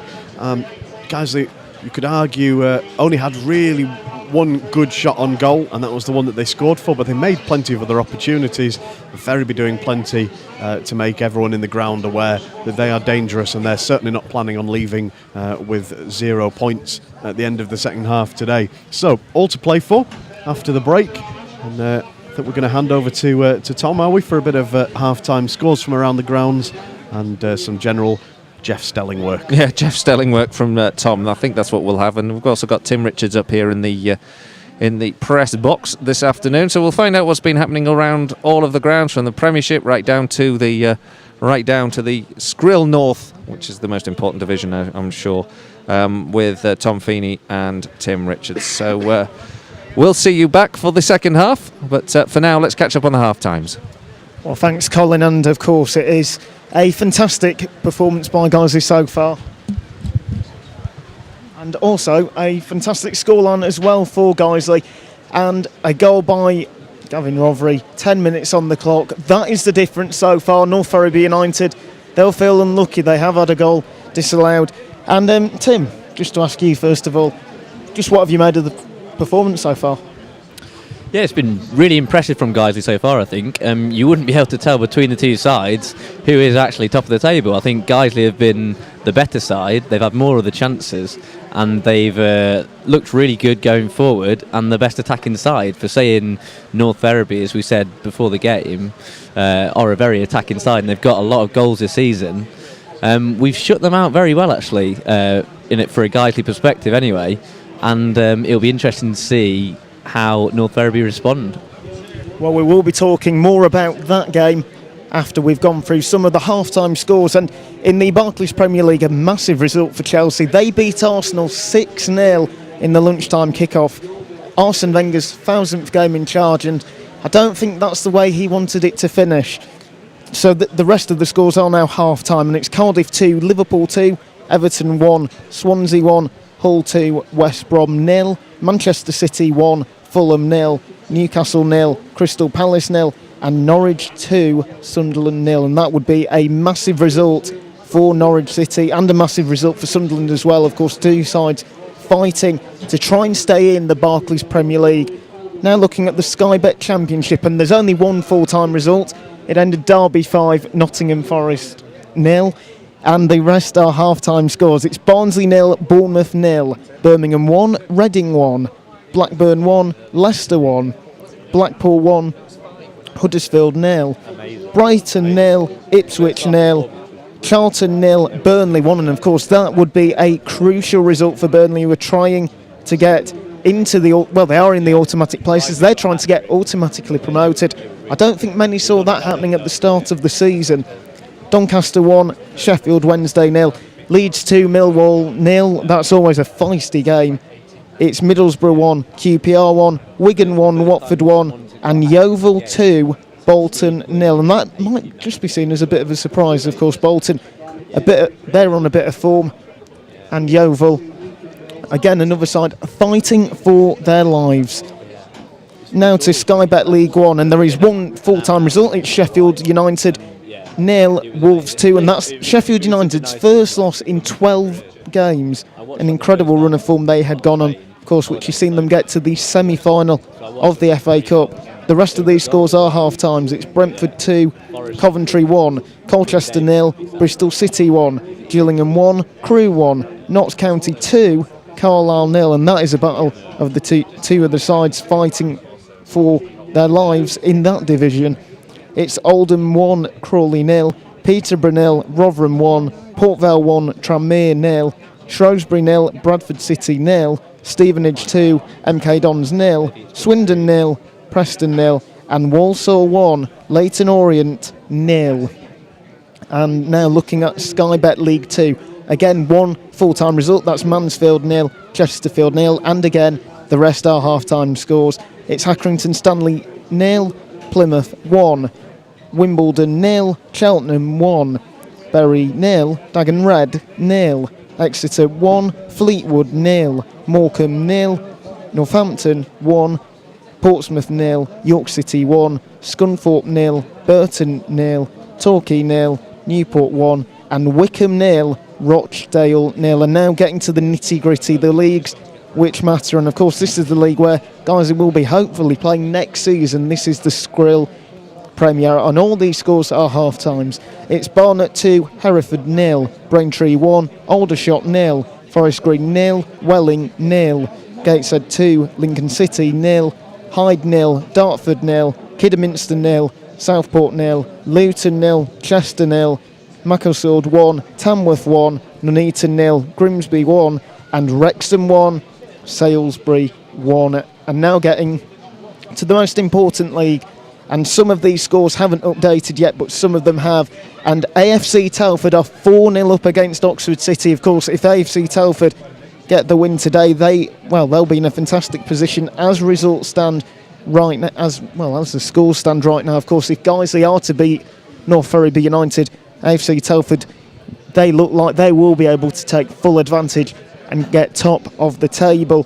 It's Altrincham 1, Gainsborough Trinity 0, and a familiar name, it's James Warshaw with the only goal so far for Altrincham, another team that are just fighting at the moment to try and solidify a place in the playoffs, and you never know, they might get on to a late push and be able to get into the automatic place. That's another case of wait and see. It's Brackley Town 0, Bradford Park Avenue 0, and there was an article saying that Bradford Park Avenue can do Guiseley a massive favour today. Brackley have already dropped a few points in games in which you'd think they're going to win today, and they've ended up losing. And it's a case that if Bradford Park Avenue were able to defeat Brackley, then Guiseley would, as things stand, they'd be closing the gap even further, and they really would be just behind them. Of course, it is Guiseley 1, North Ferriby United 0. And two more half-time scores to talk about. Harrogate Town 1, Colwyn Bay 1. And these two sides both finding a bit of form. It's Harrogate Town who are in a position where they'll feel they've got more of a realistic chance of getting into them playoffs. But for Colwyn Bay, they are a side that have beaten Harrogate Town already this season, and a case of Harrogate Town trying to get a bit of revenge for what was a defeat in which disappointed Simon Weaver greatly. And the final half-time score is Solihull Moors 0, Stockport County 0. And of course, Stockport have played Guiseley twice in a few days, and it's a case of them only drawing 0-0 at the moment. Another half-time score just reaching me right now. It's Histon 0, Leamington 0. And there are a few more half-time scores, including Gloucester City against Stalybridge Celtic. That is a key clash between the two sides. The last time I was able to check, Gloucester City were leading, and Hendersford against Workington, again, last time I checked, Hendersford were winning. But with them scores, it does highlight just how important this game is today for Guiseley, because I'm just having a look now, it's Barrow 2, Boston United 1, and that'd be another side above Guiseley dropping points. And it's all about Guiseley at the moment, just trying to get the wins, trying to seep the 3 points out of every game. So far, they've been facing teams over the last few weeks at Nevermore where really they are the favourites. Today that isn't the case, but at the moment Guiseley are 1-0 up against the team that were top of the table at 3 p.m. in North Ferriby United. And Tim, just get your thoughts on this. Guiseley, they'll be looking at the result, at the scores so far, and they'll be seeing one or two sides above them that are dropping points so far. Do you think that's a bit more of an incentive to win today? Yeah, obviously it is. If the teams around you, you do have one eye on them, but I guess as the half-time talk, it's just entirely on the game today. And so far, you've got to say Guiseley have just been doing everything right. And if they keep that up, then that's the most important thing, that Guiseley can get the 3 points today that they're holding on to. But yeah, looking at the games that are going on as well, it is a promising sight for Guiseley to see some of the teams that may drop points around them. But what Mark will say at half time is just to keep on doing what they're doing, which is going really well, and not think about anything else so far to change anything that's been going on in this first half. Well, talking about that first half, Guiseley, of course, leading by a goal, but they know North Ferriby United, they're a dangerous team. Just how impressed have you been by Ferriby? To be honest, Ferriby, they've looked lively going forward, and they do seem solid. They've got some really strong players who really do put in their all. But to be honest, Guiseley are making them not look like the team that started today top of the table, as I said it before. And that's partly, I guess, because Guiseley are playing so well, and the likes of Gavin Rothery, who scored the first goal, having fantastic performances so far. So I wouldn't really look at the North Ferriby performance so far. I'd rather focus on the Guiseley performance, which is so far really, really impressive from the momentum that's been going on so far. Gavin Rothery's goal, just to mention as well, that was a really nicely taken one as he cut inside. It looked like Pecora might just be able to get a hand to it, but it was such a well-placed shot. It managed to creep into the bottom corner. And yeah, Guiseley, with that goal, they've looked quite comfortable in possession, and they've had something to motivate them. So that was really important in the first half to get that goal. And it hasn't allowed North Ferriby to settle. And Guiseley have been really impressive in closing them down and making sure the chances aren't coming that North Ferriby will have been expecting. An impressive performance so far by the Lions. Just in terms of looking at that bench, and you've got Rhys Maynell, Danny Forrest, Michael Potts, Alex Johnson. Do you think, who's going to come on, if anyone, during the second half? Well, I mean, you can always bring on the likes of Danny Forrest and Alex Johnson, who will work hard really well. They will both add legs to the side, which might need on a day like today, where the pitch is getting a bit torn up. Legs might get a bit heavy, especially with the number of games guys have been playing. So I think Mark will exploit his substitutions. But at the moment, with everything going so well, I don't think there needs to be much to be changed so far. But as we say, you can bring on the likes of Forrest and Johnson to provide a bit of a pace if that starts going, and possibly just nick that second goal that would be the all-important difference between the two sides. Well, the North Ferriby United side have come out onto the pitch. There's actually a Guiseley Junior game going on right now, and a few of the North Ferriby United players are helping pick the cones up, which is quite funny to see. But in terms of North Ferriby United, Tim, they're out nice and early. Do you think their manager Billy Heath will just been a little angry at that performance so far? I think he might be, and to say that the two front men, Wilson and Jarman, have been so quiet. They've got 35 goals between them so far this season, and to say they haven't really threatened Stephen Drench that much. There's been the odd chance that's come in, especially from the free kick. It was a great opportunity for North Ferriby, but yeah, the manager there will be a bit annoyed at the visitors that they haven't been able to threaten Guiseley much, and maybe that's just what they need, is send them out early, get them on the pitch, and give them something to encourage them for the second half. Well, Guiseley are just about to kick off, so it has been Tim Richards and myself, Tom Feeney, but we are now going to go back for the second half with first Nick Keefe and then Colin Robertson. Thanks, Tom. Excellent work as ever, keeping us up to date with all the scores at half-time. The two sides are now back out, as Tom was rightly saying. Guiseley ready to kick off for the second half, shooting from left to right towards the Bowling Green end of the ground. North Ferriby again looking to get back onto level terms. Will be shooting towards the railway end of this stadium here. Stephen Drench taking the long run cross field to finally get onto the pitch, taking his time to get back on to the turf, and referee just counts the number of players that we have as we're about to get back underway. Just a quick note on the teams. For Ferriby, Anthony Pecora, Paul Robson, Josh Wilde, Liam King, Mark Gray, Danny Hone, Danny Clark, Russell Fry, Anthony Wilson, Nathan Jarman. Danny Emerton was the player who was starting for Ferriby. He's been replaced by Jamie Yates, so Jamie Yates now on in his place. And then for Guiseley, Stephen Drench, Andy Holdsworth, Ben Parker, Danny Hall, Danny Ellis, Jake Lawler, Wayne Brooksby, Danny Boschel, Adam Boys, Kevin Holsgrove and Gavin Rothery. Ferriby with a throw on the halfway line, just inside the Guiseley half. Launch it down this left-hand side, flicked on by Wilson, well dealt with by Danny Hall, and another throw to Ferriby, and it's a return to the press box for Nick Keefe.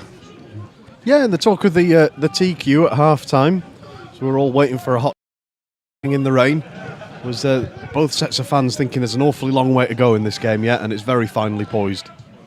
Very fair reflection. Picked up now by Fry, the captain. Dribbles past Danny Boschel, plays it out to the left-hand side where Josh Wilde, the fullback, comes forward. Blocked well by Andy Holdsworth. But it's going to be a corner for Ferriby, the first of this second half, to be taken from the left-hand side as they attack the Guiseley goal. Yeah, second half starting much as the first finished. Guiseley under a little bit of pressure, and North Ferriby chasing the game. And that's why Guiseley will be looking for an outlet, an opportunity to try and get a decisive 2-goal lead in this game as soon as they possibly can. Ferriby line up the corner on this left-hand side. They've got lots of players inside the 6-yard box, trying to whip this one in towards Steve Drench's goal. It's beaten away, picked up now by Jarman. He slips as he tries to jink past a couple of players. Eventually the ball is distributed back into the area, and Ferriby almost find a way through. They're on the 6-yard box, can't get the ball fired towards the goal. In the end, I think it was Andy Holdsworth who was stood in front of the Ferriby defender, who was attacking Guiseley, and eventually it's put out for a throw-in. Yeah, just a weight of number of bodies in the box that allowed Guiseley to scramble that away, people in every position. The ball back into the area, looking for Wilson. Up steps, up jumps Stephen Drench and claims it. Danny Hall and Anthony Wilson were battling away on the edge of the 6-yard box. Wilson puts his arms in the air to say there was a free kick on me. Referee doesn't take any interest. Kevin Holsgrove, meanwhile, is bundled down inside the Ferriby half, and it's a free kick to Guiseley, and a bit of a respite after that early pressure. Yeah, now Guiseley have to make an opportunity of their own here, just to keep Ferriby from getting a bit too overconfident as they come on in the ascendancy at the start of the second half. So it's a free kick now, which Ben Parker takes long up towards Danny Ellis. He nods on. The flick on that he gets, though, is too far away from Drake Lawler for him to get, and it's gone behind for a goal kick. And what I mean by that is you don't have to win the game 2-0. Obviously 1-0 will be enough, but if guys that keep making opportunities and keep forcing Ferriby into leaving some midfielders deep to help out with the defending, then that reduces the chances of Ferriby having enough men over to create a goal-scoring opportunity of their own. Clearance from the goalkeeper, nodded back into Ferriby's half, eventually sent back down the left-hand channel where Danny Ellis steps up and clears, but only as far as Mark Gray, the centre-half in the centre circle. Plays it square to Robson. Robson, the full-back who picked up a booking in the first half, plays it down that right-hand side into the feet of Wilson. At first Danny Hall wins that battle. Wilson wins it back, and eventually Ferriby recover possession and look to move down this right-hand side once again. Foot across the oncoming Jamie Yates. Sends the ball out into touch, and it's another Ferriby throw. And Ferriby get this ball back underway quickly with Robson moving it into the edge of the 18-yard box. Fry can't get it under control. Ben Parker steps across and clears up to the halfway line where Kevin Holsgrove chases. Holsgrove just slips at the wrong point and takes a deflection, or looked like it might have taken a deflection off Danny Horn, and it was out for a throw. No, it's good defending actually by North Ferriby, keeping the Guiseley strikers at bay there, and they've managed to create an opportunity to build something of their own now. Now Guiseley fighting for the ball in midfield, Rothery searching for it, can't win it. It's well won there by Jamie Yates, right under the feet of Wayne Brooksby, and then the ball sent forward by the fullback, Wild, and it's gone out for a goal kick, a little bit overhit that clearance. And now it's a chance for the Lions just to put the ball down, have a breather, and go again. Still 1-0 here, if you're tuning in on Guiseley AFC Radio. The goal from Gavin Rothery in the first half. The only one so far this afternoon. There's been plenty of action in the goal mouths at both ends, though. And as it stands, though, the Lions are on top. Let's hope it stays that way until the 90th minute, but there's a lot of football yet to be played. Picked up now by Gavin Rothery in a good position. Plays it in towards Holsgrove. Holsgrove had his hands up in the air to say, "Don't play me in." Frustrated that he got the ball sent to him. He could have gone to Wayne Brooksby instead. Goalkeeper picks it up and tries the clearance, but this time there's a chance. Holsgrove is fed through by Danny Boschel. Well watched back by Danny Hone. Hone, the centre-half for Ferriby, feeding it into Pecora, and Pecora sends a ball long. And for a moment, Anthony Wilson broke the back line, but was offside. That was an easier decision for the linesman to make. I think Wilson had gone quite a bit too early that time. Still 1-0 to Guiseley. Stephen Drench just taking his time with the free kick. Picks out Wayne Brooksby. Brooksby takes it past Wild, but Wild recovers well and holds him up. Brooksby cuts in field. little bit of trickery. Nice 1-2 between him and Holdsworth. Guiseley keep possession and moving forward. Good little triangular passing to retain possession. But when Boschel does send it long, it's fairly aimless. Ellis now on the halfway line. Lofts it long. 2 centre halves for Ferriby getting each other's way. Guiseley try to win possession back inside Ferriby's half, but well won by Danny Clark. Into the centre circle now as Ferriby come forward. Taken down here by Robson. Robson just over the halfway line, feeds it into the feet of Wilson and then gets it back from the striker. Now the ball goes back to Robson, and eventually Danny Ellis heads clear. And Guiseley can just hold their lines for a moment and then eventually earn a throw-in. Pressure just easing off as Guiseley repel these early Ferriby attacks. And a few goals around the Skrill North. Solihull Moors have taken the lead against Stockport. It's that man Omar Bogle who's got the goal. Kevin Halsgrove felt he was fouled and the referee disagreed, much to the disgruntlement of the home fans. Adam Boyes closes down Mark Gray, though, as the ball was in the Ferriby back line. Great work from Adam Boyes to try and win possession back, but in the end it's just gone out for a Ferriby throw. Omar Bogle, number 2 on the list of most brilliantly named strikers we've seen so far this season. Colin, do you remember who was number 1? Oh, go on. It was Shaquille McDonald. Ah, yes. The most mismatched first and surname I think we've come across so far this year. Free kick's now been awarded to Ferriby. It's about level with the edge of the centre circle. Immediately they send everyone forward. It's out on the touchline, whipped in towards the edge of the D, headed well clear by Danny Boschel. Returned by Robson, though. Back in towards the edge of the edge of the D. It was a flick on well by Hone. Nobody could get on the end of it, but Guiseley have to put it out for a corner. Yeah, and the few words being had amongst the Guiseley back four there. Not sure they were all too happy with that turned out. So Guiseley will have to defend this. And it's a chance now for Ferriby to put another dangerous ball into the penalty area. Still 1-0 to the Lions. The ball whipped in towards the back post. Well headed by Jake Lawler. Perhaps could have left it. It was curling out wide, but he's knocked it out. He didn't know that, and he's knocked it out for a throw-in. About level with the 18-yard box on the right-hand side as Ferriby attack Guiseley's goal. Paul Robson takes the throw-in. It's blocked. And then eventually Halsgrove, who was about to clear, is robbed by Clark. Clark goes into the penalty area, goes down, claims a penalty, nothing given. Ferriby follow up the second ball with a shot which is hoofed over, and it's a goal kick to Guiseley. And they'll feel like they've not made the most of that, actually, the visitors.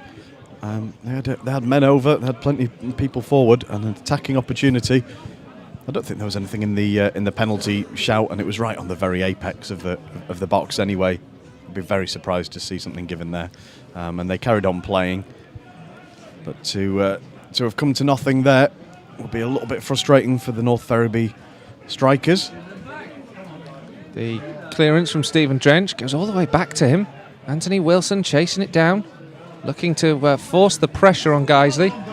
Drench tries to find the full-back. In the end it's gone straight to touch, and Guiseley have now got to defend back in a similar position as they were before. Ferriby really got the bit in the teeth, between the teeth in the second half. Russell Fry sends it back. Good tackle from Kevin Halsgrove. But again, it's another Ferriby throw inside Guiseley's half. This time level with the centre circle. Paul Robson on this right-hand side as they attack Guiseley's goal. Lofts it long up towards Jamie Yates. Wilson gets the last touch on that header. And eventually it's a Guiseley throw. And perhaps we can do a little bit better clearing our lines than we did a couple of minutes ago. Yeah, just struggling to find an outlet at the moment, winning the ball in those kind of last-ditch challenges on the back line, but then it's coming back very quickly because nothing's sticking going forward at the moment. Just a product of very good pressing, I think, by North Ferriby more than anything else.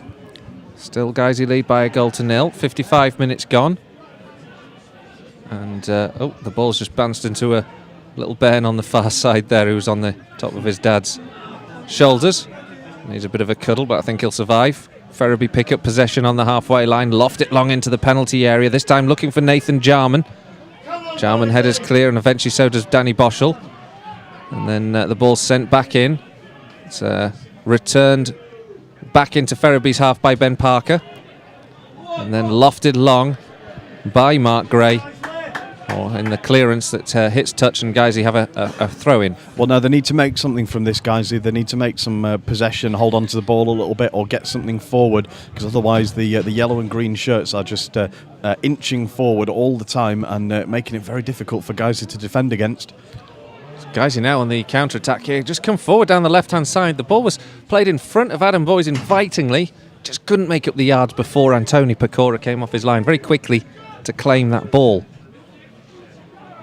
Pecora clears. Danny Hall gets a touch, but it's not a good touch. Jamie Yates watches it. He's going to get a corner here.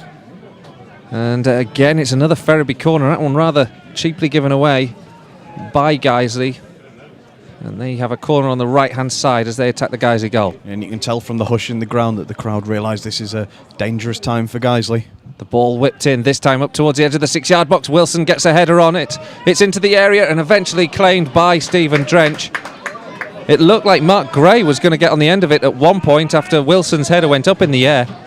Drench gets the ball, and that's the all-important thing. Now Guiseley have the ball with Kevin Holsgrove. Holsgrove's having his shirt tugged every which way. The referee rightly gave the advantage.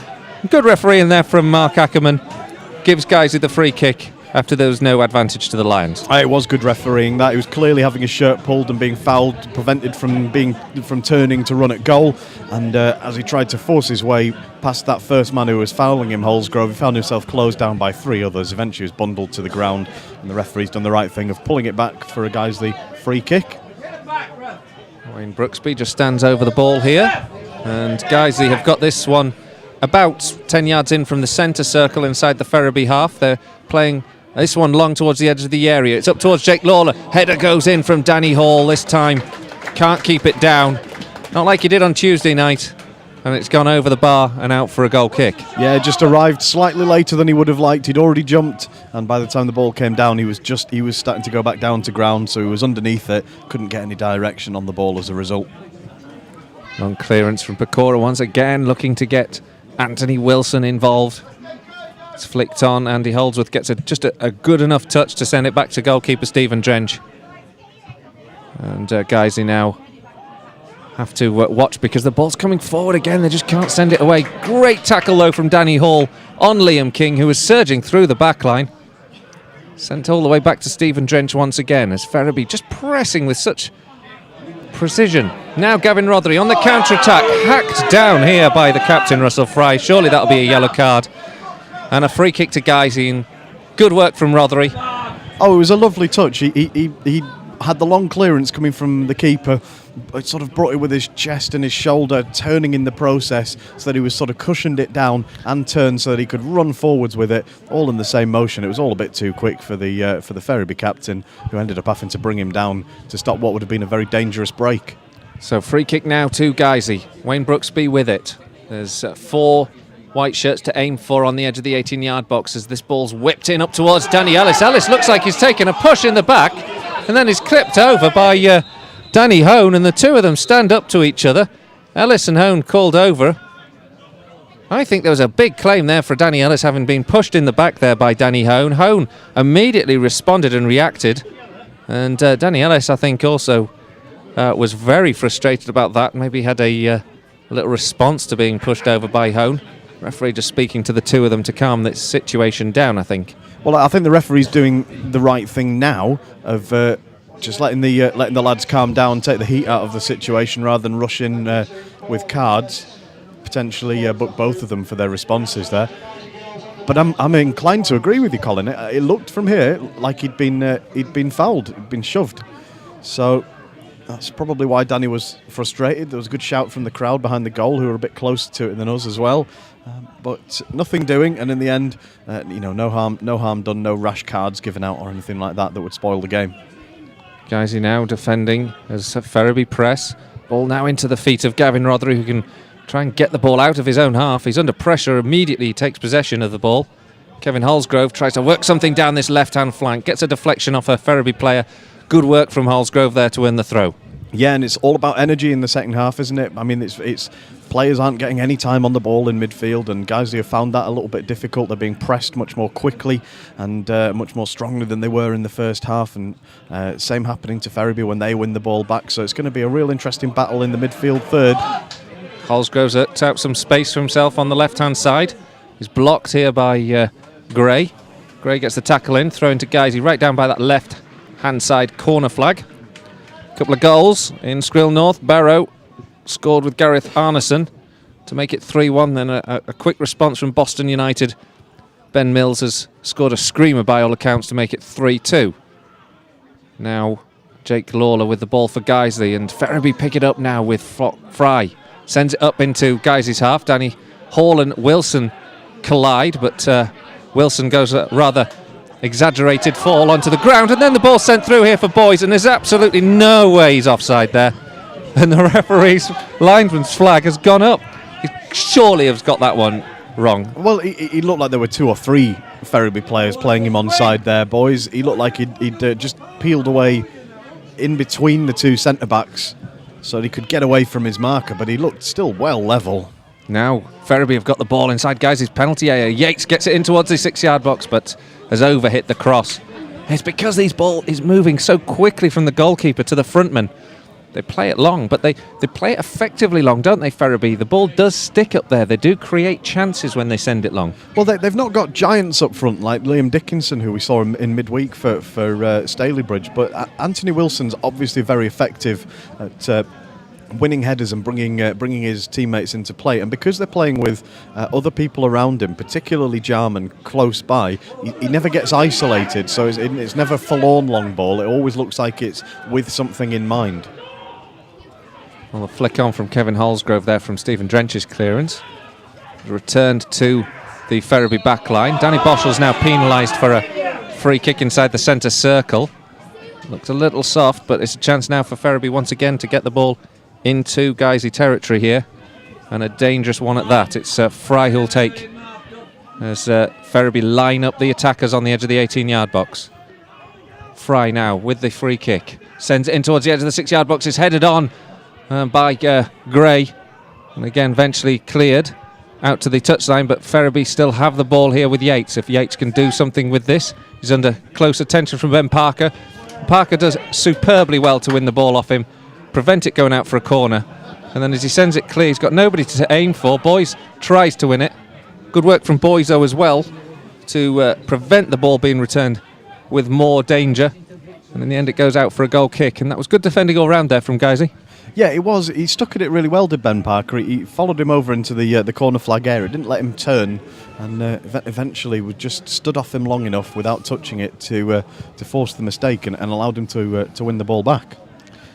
Just reading that Danny Hall's old side, Celtic Nation, they've long since forum favourite, that topic, wasn't it? Celtic Nation, though, have got a record crowd today for their tie with Spennymoor in the Northern League, 1,019. Wow. So, interesting project, that club, isn't it?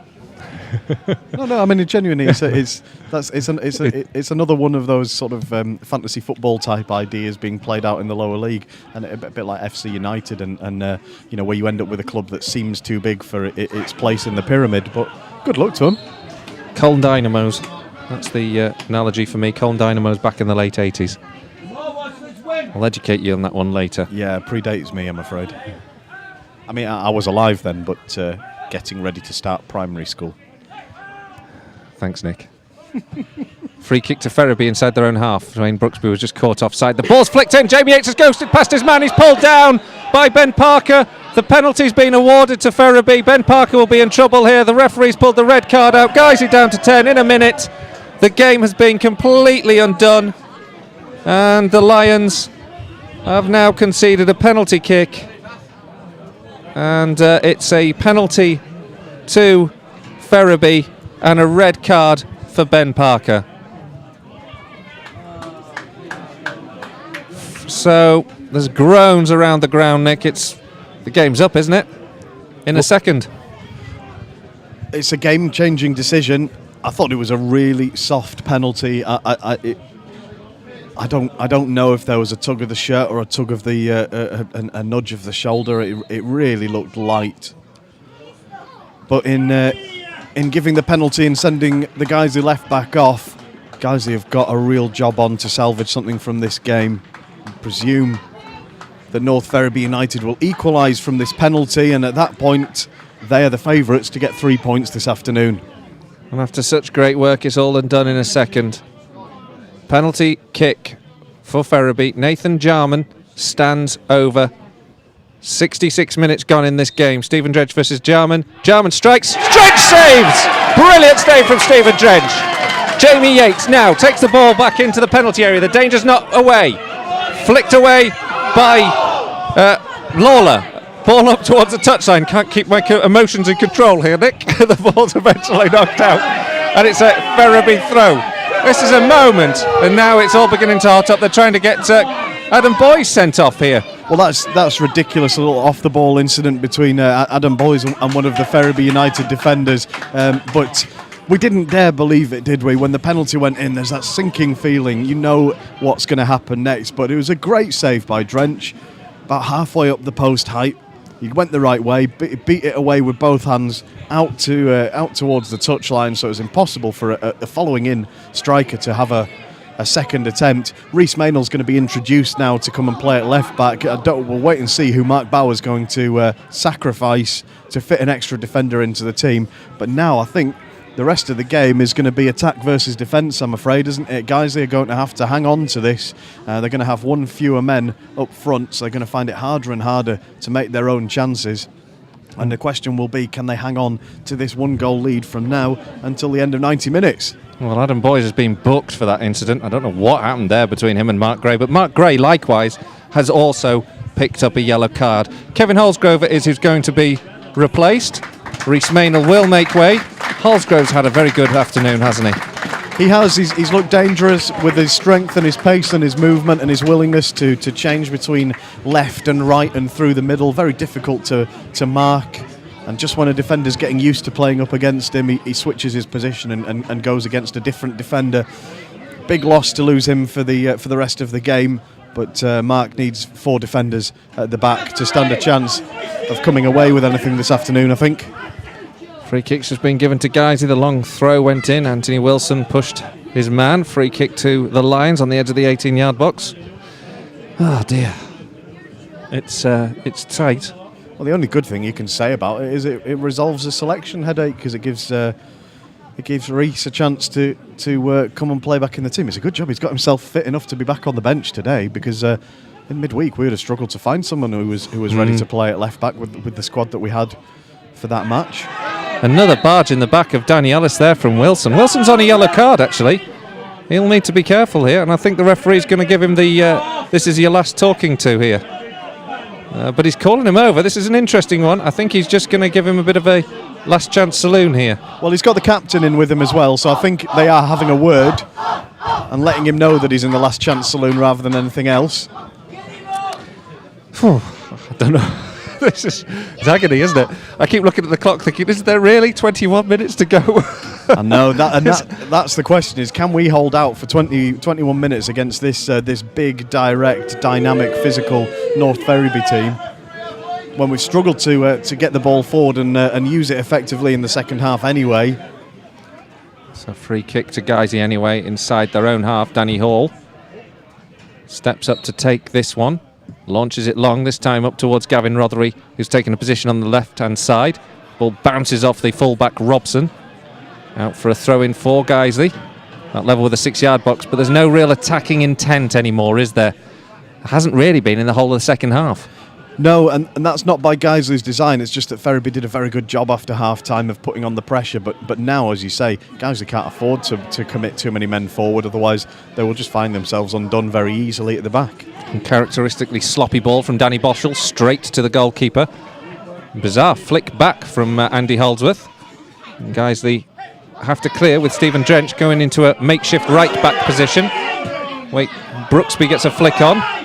Holdsworth is challenged by Jarman late from behind. Nothing given by the referee. Ferriby come forward. They're a bit of a movable force at the moment. They're coming forward and unable to be prevented from getting any headway. Fry into the penalty area, lays it out to the left-hand side where Yates takes over. Into the feet of Wild. Wild into the penalty area. Now here's a great chance for Ferriby. They're going to equalise surely. What a save from Stephen Drench. Liam King it was on the edge of the 6-yard box. Turned his man, got a shot away. Drench palms it away, but it's still with Ferriby. Back into the area. Wilson, a nice one too. A claim from Danny Clark that he's bundled over. Referee's going to book the midfielder, and a yellow card for Danny Clark for that dive in the penalty area, much to the pleasing nature of the home fans. But that's now, by my reckoning, I've just calculated 5 yellow cards in that Ferriby lineup. There is a hope. Perhaps one of those could turn into a red. Well, the way the game's going at the moment, there's every chance someone is going to lose their head and pick up a silly second yellow card, and that would even the teams up at 10 apiece. But it's very difficult for Guiseley to repel these attacks at the moment. And Ferriby look very dangerous when they're playing it to feet in and around the box. It makes you wonder whether they need to play so direct all the time. They look very dangerous with the passing into play that they've just been making around the Guiseley penalty area. Well, Guiseley just tried to take the game to Ferriby for a moment. Gavin Rothery chasing down the goalkeeper. That's as good as it gets, I'm afraid. Anthony Wilson picks it up. Good tackle from him on Danny Hall. Hall gets a good foot in, but still it falls to another yellow shirt, and the ball this time whipped in. They've got a man over if they can find it in Yates, but Jarman decides to go alone. Andy Holdsworth tries to stop him. Jarman pulls his shot wide, and it's back for a goal kick. Another tense moment passes. No, and I don't think Jamie Yates realised if he'd taken another stride or two further forward and committed himself, he would have had an easy tap in at the back post for a Ferriby equaliser. Leamington have now scored a goal against Histon, an own goal. So Leamington 1-0 up at Histon in the Skrill North. Not a lot of goals around, though, that we're hearing about. There's been a lot of goals between that game between Barrow and Bristol and Boston United. I've just promoted Barrow there. Or relegated one of the Bristol teams. True.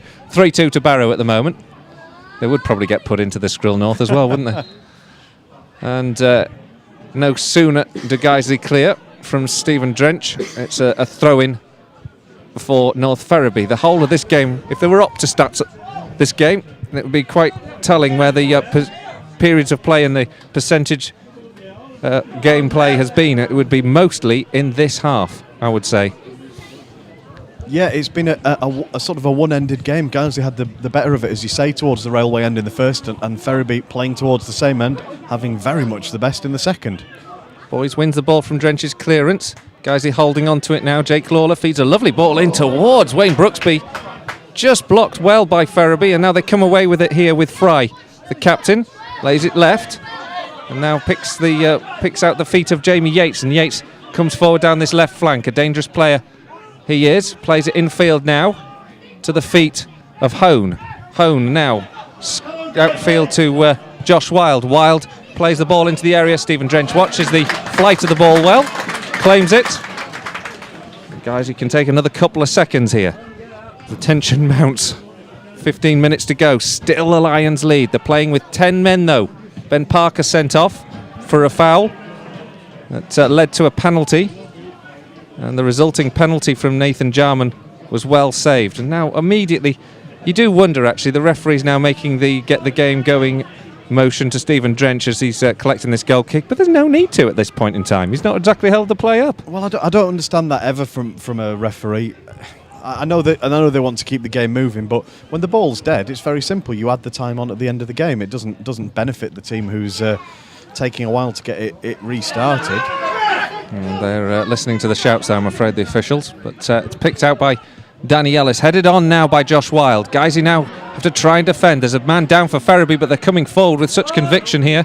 Jamie Yates down on his left-hand side. Andy Holdsworth goes to shadow him. He still gets the ball into the area. Yet again, a man hits the deck in challenge with Danny Hall. I'm really surprised and disappointed about that. It was Nathan Jarman. No chance at all of that being a penalty. I'm sorry, that is an outrageous dive. And if you're a Ferriby fan listening, I do apologise. We do try and say this down the middle as we see it, but that's an outrageous. What he's done is he's run into the back of Danny Hall and then thrown himself down to the ground and asked for a penalty.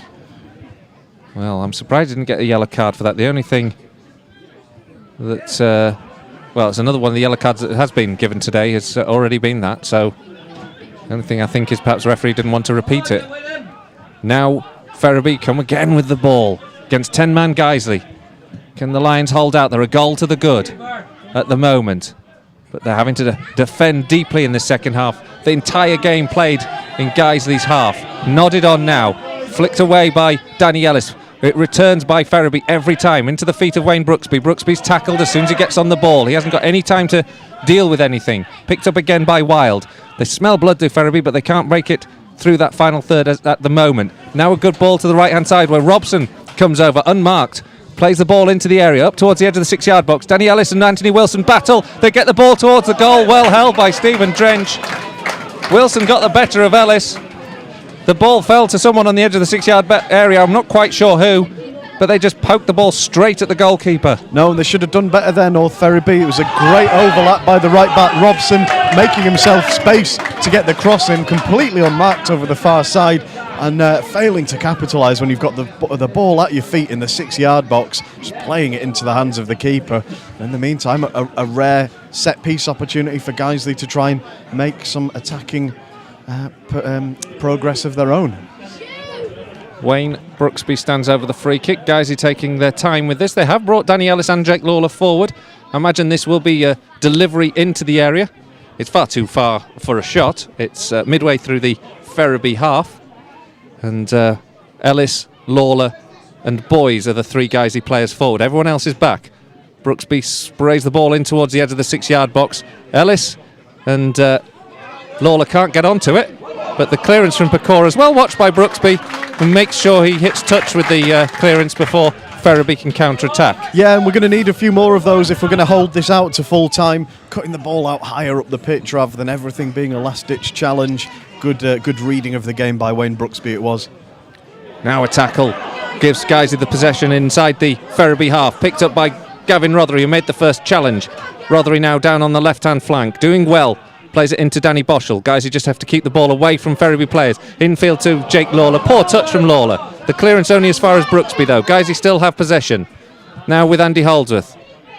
Second would be a dream come true at the moment, but they haven't even had a shot near the goal, let alone on target, I think, in this second period. Wayne Brooksby inside the Ferriby half. Plays it infield. Now picked up by Jake Lawler. Guiseley almost working the clock down at the moment. Good ball though from Holdsworth. Gives Brooksby a chance to run. Brooksby's pulled down by Wild, and Guiseley earn a free kick. Wild's a bit furious because Brooksby did run across him to invite the tackle in the first instance, but it's good from a Guiseley perspective with 12 minutes left to have a free kick down in that right-hand corner. Just confused myself there, swap hands, started talking into my cup of tea. What did it think? It was another poor decision actually, I think, by the referee. I mean, Wayne was well off the ball, he was running away from the ball. I don't think you can give that foul there, but we'll take the Guiseley free kick, but it's another strange one. Yeah, I kind of agree with you. Guiseley have the free kick nonetheless with Wayne Brooksby. Can they deliver and get a killer second goal? That would be good. Brooksby up to the back post, nobody on the end of it. Boys gets in there. Ellis follows up, the ball's on the ground to be won. Pecora saves bravely at his feet, and there's a bit of a breath for a moment because that could have been read many different ways. There's no clear intent, obviously, to hurt anyone, but Ferriby moved quickly on the counter-attack. Wayne Brooksby cuts out the pass, and now Guiseley can counter-attack again with Wayne Brooksby coming into the Ferriby half, and then he's taken out in the centre circle, and it's Danny Hone, who the referee calls over, who hasn't yet had a card, while Wayne Brooksby is prostrate on the ground. Yeah, it was Fry and Gray, who were sort of Fry and Liam King, who were stood either side, forcing Brooksby through the channel into being absolutely taken out by Danny Hone. Three of them around him at the point where he got taken down. Going back to the previous chance, I mean, it was a good attempt at a head down by Adam Boys, and then Danny Hall was just following in, sliding in with his feet into the chest and the kind of sternum area of the keeper. Heart and mouth moment, but no harm done. Ball taken onto the edge of the area where Jake Lawler tries some trickery. It breaks down, but Wayne Brooksby picks the second ball, plays it back in towards the edge of the 18-yard box. Not a great ball, taken away by Ferriby. Now finds Yates, who's coming over the halfway line on the counter-attack. Brooksby blocks him. holds up the attack, does well. The ball forward now down this left-hand flank with Wilson, holds it up, plays it back into his own half. Now the pattern of the play returns to Ferriby, sitting up very high on Guiseley's back line. Picked up now by Gray. Robson. Ferriby moving down the right-hand side, down by the touchline. Robson infield. Picked up here by Russell Fry. Infield again, central to the goal now. Wild.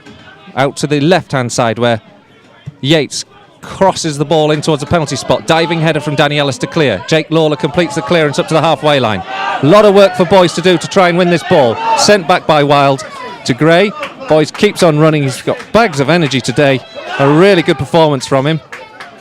And the ball goes all the way back into Guiseley's half where Danny Hall wins a free kick against Nathan Jarman. Yeah, Boyce has got a tough job up there at the moment by himself. He's got to run the channels as well as leading the line.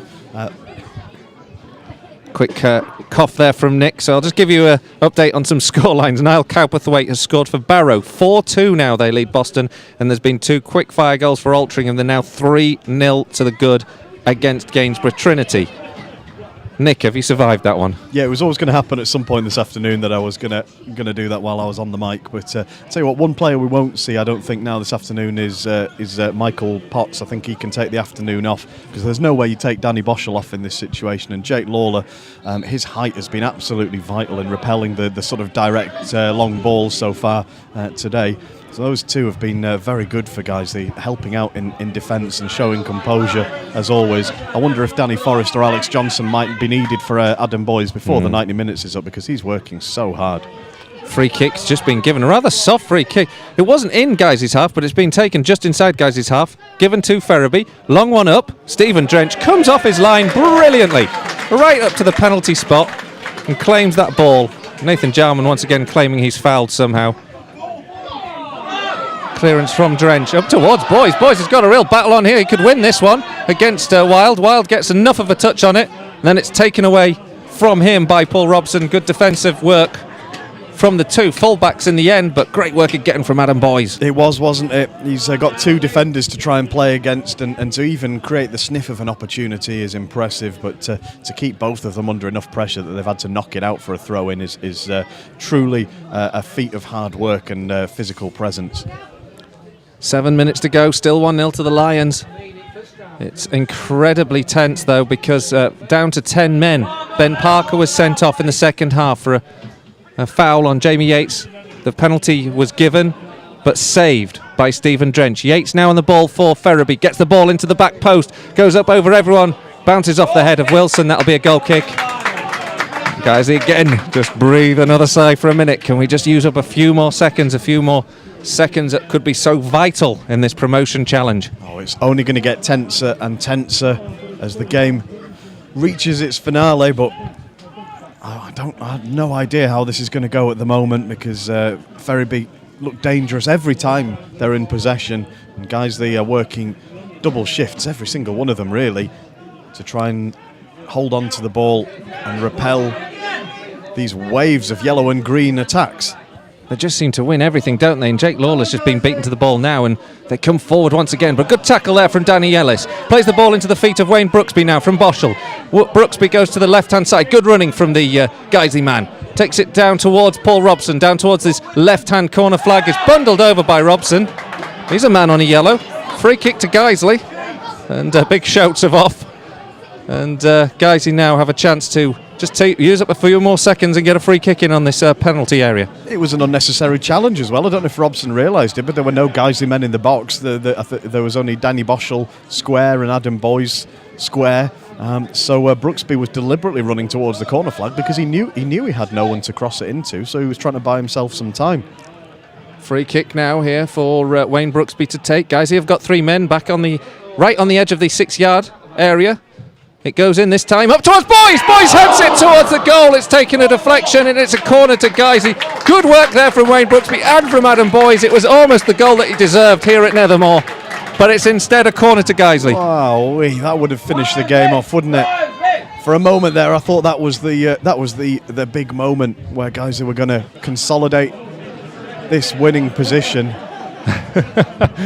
Goalkeeper Antony Pecora, credit to him, he's taken the ball out there. Wayne Brooksby just has to I know we need to use up the seconds, but we just need to make sure we do it the right way. Yeah, he wants to be careful because he's deliberately walked away from the corner so that it would take him longer to walk over there when he was sort of mysteriously selected to take it. Everyone on the pitch knows he's taking this corner. The corner does come in, headed away this time. Jake Lawler's got a chase on and he won't get to it. Clark picks it up for Ferriby under a challenge of Rhys Maynell.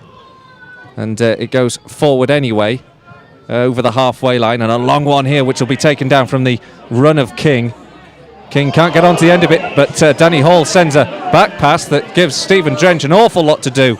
He comes off his line sharply and gets there just ahead of Anthony Wilson. A shot in the foot that would have been for Guiseley, a real problem, but in the end it's out for a throw-in. Well, he's tried to be confident there as Danny, but just not put as much on it as he thought he had. Presumably, I guess he didn't want to blast it back to the keeper, Drench, to make it hard for him to control. In the end, he actually threaded it through with just about the right weight, but it certainly panicked the other guys, the defenders and the keeper. Josh Wilde gets a ball played forward. Good tackle from Danny Ellis. Right into the death now. A good long ball forward here. Nathan Jarman just got the goal side of the Guiseley back line, but couldn't get on the end of it. 3 minutes to go, still 1-0 to Guiseley. Guiseley down to 10 men. And there'll be some added time as well, won't there? At the end, we've had one or two brief injuries, and we've had the red card as well.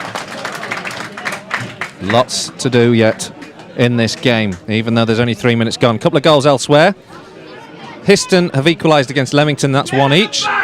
Delightfully named Libya Tucci scoring. And Hensford are now 2-0 up. Guiseley now have to defend once again. The ball comes forward. A bit of mix-up between the back line as to who was going to apply the clearance. Rhys Maynell knocks it out into touch. It's another throw this time. Every Guiseley player inside their own area for this long throw. It'll be a long throw from Robson, launched in. I wonder whether he's used to doing these or whether he's just trying to roll the dice. It's not a great long throw, but it's flicked away by Lawler, but back into the area, headed away by Danny Ellis, up towards the edge of the 18-yard area. Wayne Brooksby takes over, but still a super tackle in on him.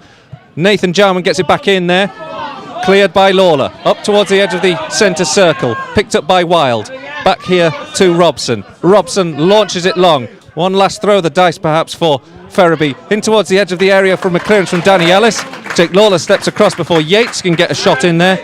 It's out for another throw. Still a minute and a half of normal time to go. 1-0 to Guiseley. The last time it felt this tense with Guiseley defending a one-goal lead close towards the end of the game was in fact the away game at North Ferriby United. I haven't felt this nervous going into the last couple of minutes of a game since then. Even the Stockport one last weekend didn't feel like this dangerous. It feels like they by rights they should be able to do this still, doesn't it? You feel like every time. The fact we've held on for so long has been a real test of character, and they have been so dominant. They're clearly a very, very good strike, very strong side, this North Ferriby side. Yeah, and absolutely no shame if Guiseley come away with a point today, but if they can see this out for a few more minutes, wow. Yeah, wow. At the moment, Danny Hone is just on the ground. He's taken a bit of a knock. He's been receiving some treatment on field while we rabbit on and try to hold our breath to the full-time whistle. Hensford 3-0 up now against Workington, so points in the bag there. And Bradford Park Avenue have taken the lead against Brackley. Paul Walker has scored. Another substitute here, and it's an attacker on for a fullback. Ryan Kendall coming on as they throw everything but the proverbial kitchen sink at this Guiseley backline in these last minutes. Throw comes in from Wilde, headed away by Lawler, flicked back in there by Fry. Overhead kick goes towards the edge of the 6-yard line and then hoisted clear by Gavin Rothery. Throw in for Ferriby. The injured man, Danny Hone. Danny Hone has come back on the field. As I just mouth how long we got left to people in the stand.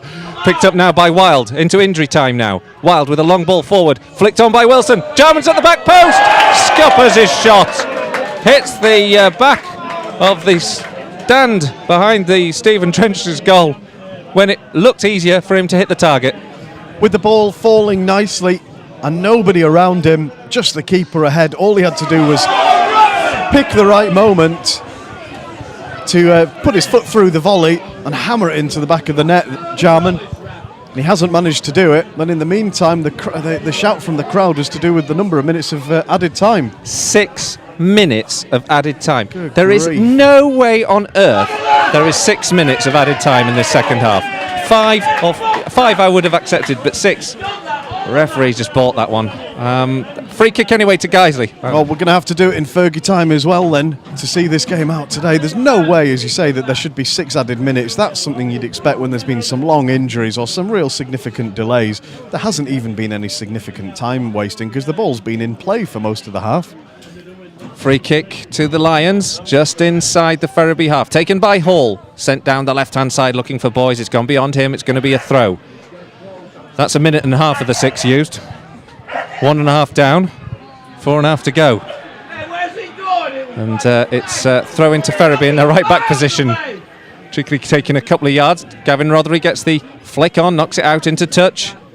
A throw in still to Ferriby. 1-0 to Guiseley. But Guiseley down to 10 men if you're just joining us for the dying moments of this game. Mark Bauer remonstrating with referee Mr. Ackerman there, presumably going, what on earth were you thinking, keeping the game running so long? Flicked on by Ferriby as they press into this final third once again. Clearance from Jake Lawler, bounces again, back off Danny Clark. Clark goes for a run into the area. Danny Ellis across to hoist the ball up to the halfway line. Adam Boys has to chase. 3 players back for Ferriby, surprisingly. The ball forward is won by Guiseley, and then Wayne Brooksby can take a bit of a run down the right-hand flank. He was blocked by Wild. Brooksby and Jamie Yates having a bit of a battle. And the tension is certainly beginning to build and mount here. And we've now had 2 of the 6. Long ball forward, flicked on brilliantly by Anthony Wilson. And I can't even breathe there. Nathan Jarman couldn't get onto the end of it. And in the end, it's held by the goalkeeper. Oh, it's more smart sweeping goalkeeping from Drench quickly off his line there. Otherwise, there was a one-on-one on the 6-yard line to be had between him and Jarman. Headed up in the air by the Ferriby defender. Jake Lawler takes over, plays it forward here to Gavin Rothery. Rothery needs to have a run down this left-hand side. Can he do something with this? He's up against Mark Gray. Gray and Rothery are right out over the touchline. Rothery holds it on well, invites the challenge, and earns the throw in for Guiseley. How many minutes do we reckon we've got left of injury time then? Yeah, I don't know how many will he add on. We've got 3 more minutes yet to play of injury time, stoppage time, 2.5. Plus whatever the referee decides to add on. And with the throw-in being taken in front of the tunnel, there's only sort of 3 Guiseley players significantly into that half of the pitch even. They had no chance of keeping the ball up there, but they just can't afford to commit the men forward. Can't lose the possession, but equally you just invite the attack back on you. And now again, Fry sends it forward, looking for Wilson. Headed away by Guiseley. We are right at the very death of this game. 2 minutes by my reckoning yet to be played. Still, it's 1-0 to the Lions. Still, Ferriby have a man advantage. Ben Parker sent off earlier in this game, and Stephen Drench saved a penalty. So we're really, really at the very tense moments of this match. A long one forward, flicked back by Danny Hall. Danny Ellis gets in there, who was having real struggles to defend that one. Stephen Drench comes out, punches it, and then launches it clear into touch and runs back into the goal. But a bizarre piece of defending there from Guiseley. In the end, they do just enough to keep it out. Well, it was Jarman sniffing for scraps again. Danny Ellis couldn't do any more than just knock it straight up in the air, and it's all hands to the pumps, just scrambling the ball away with anything that you can.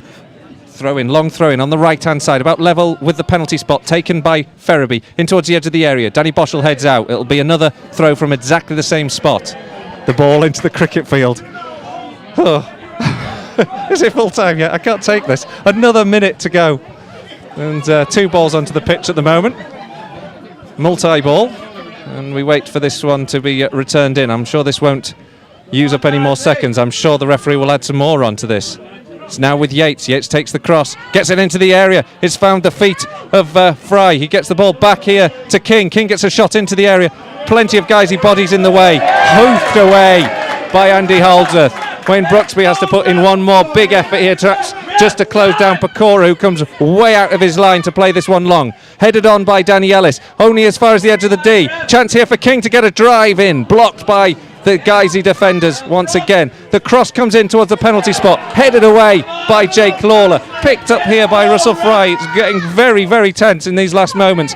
Paul back in towards the edge of the 6-yard box. It's flicked on by Danny Hone and over the bar. By my reckoning, that should be time, but it's up to the referee really now, because he's got a habit of adding on extra that we didn't expect this afternoon.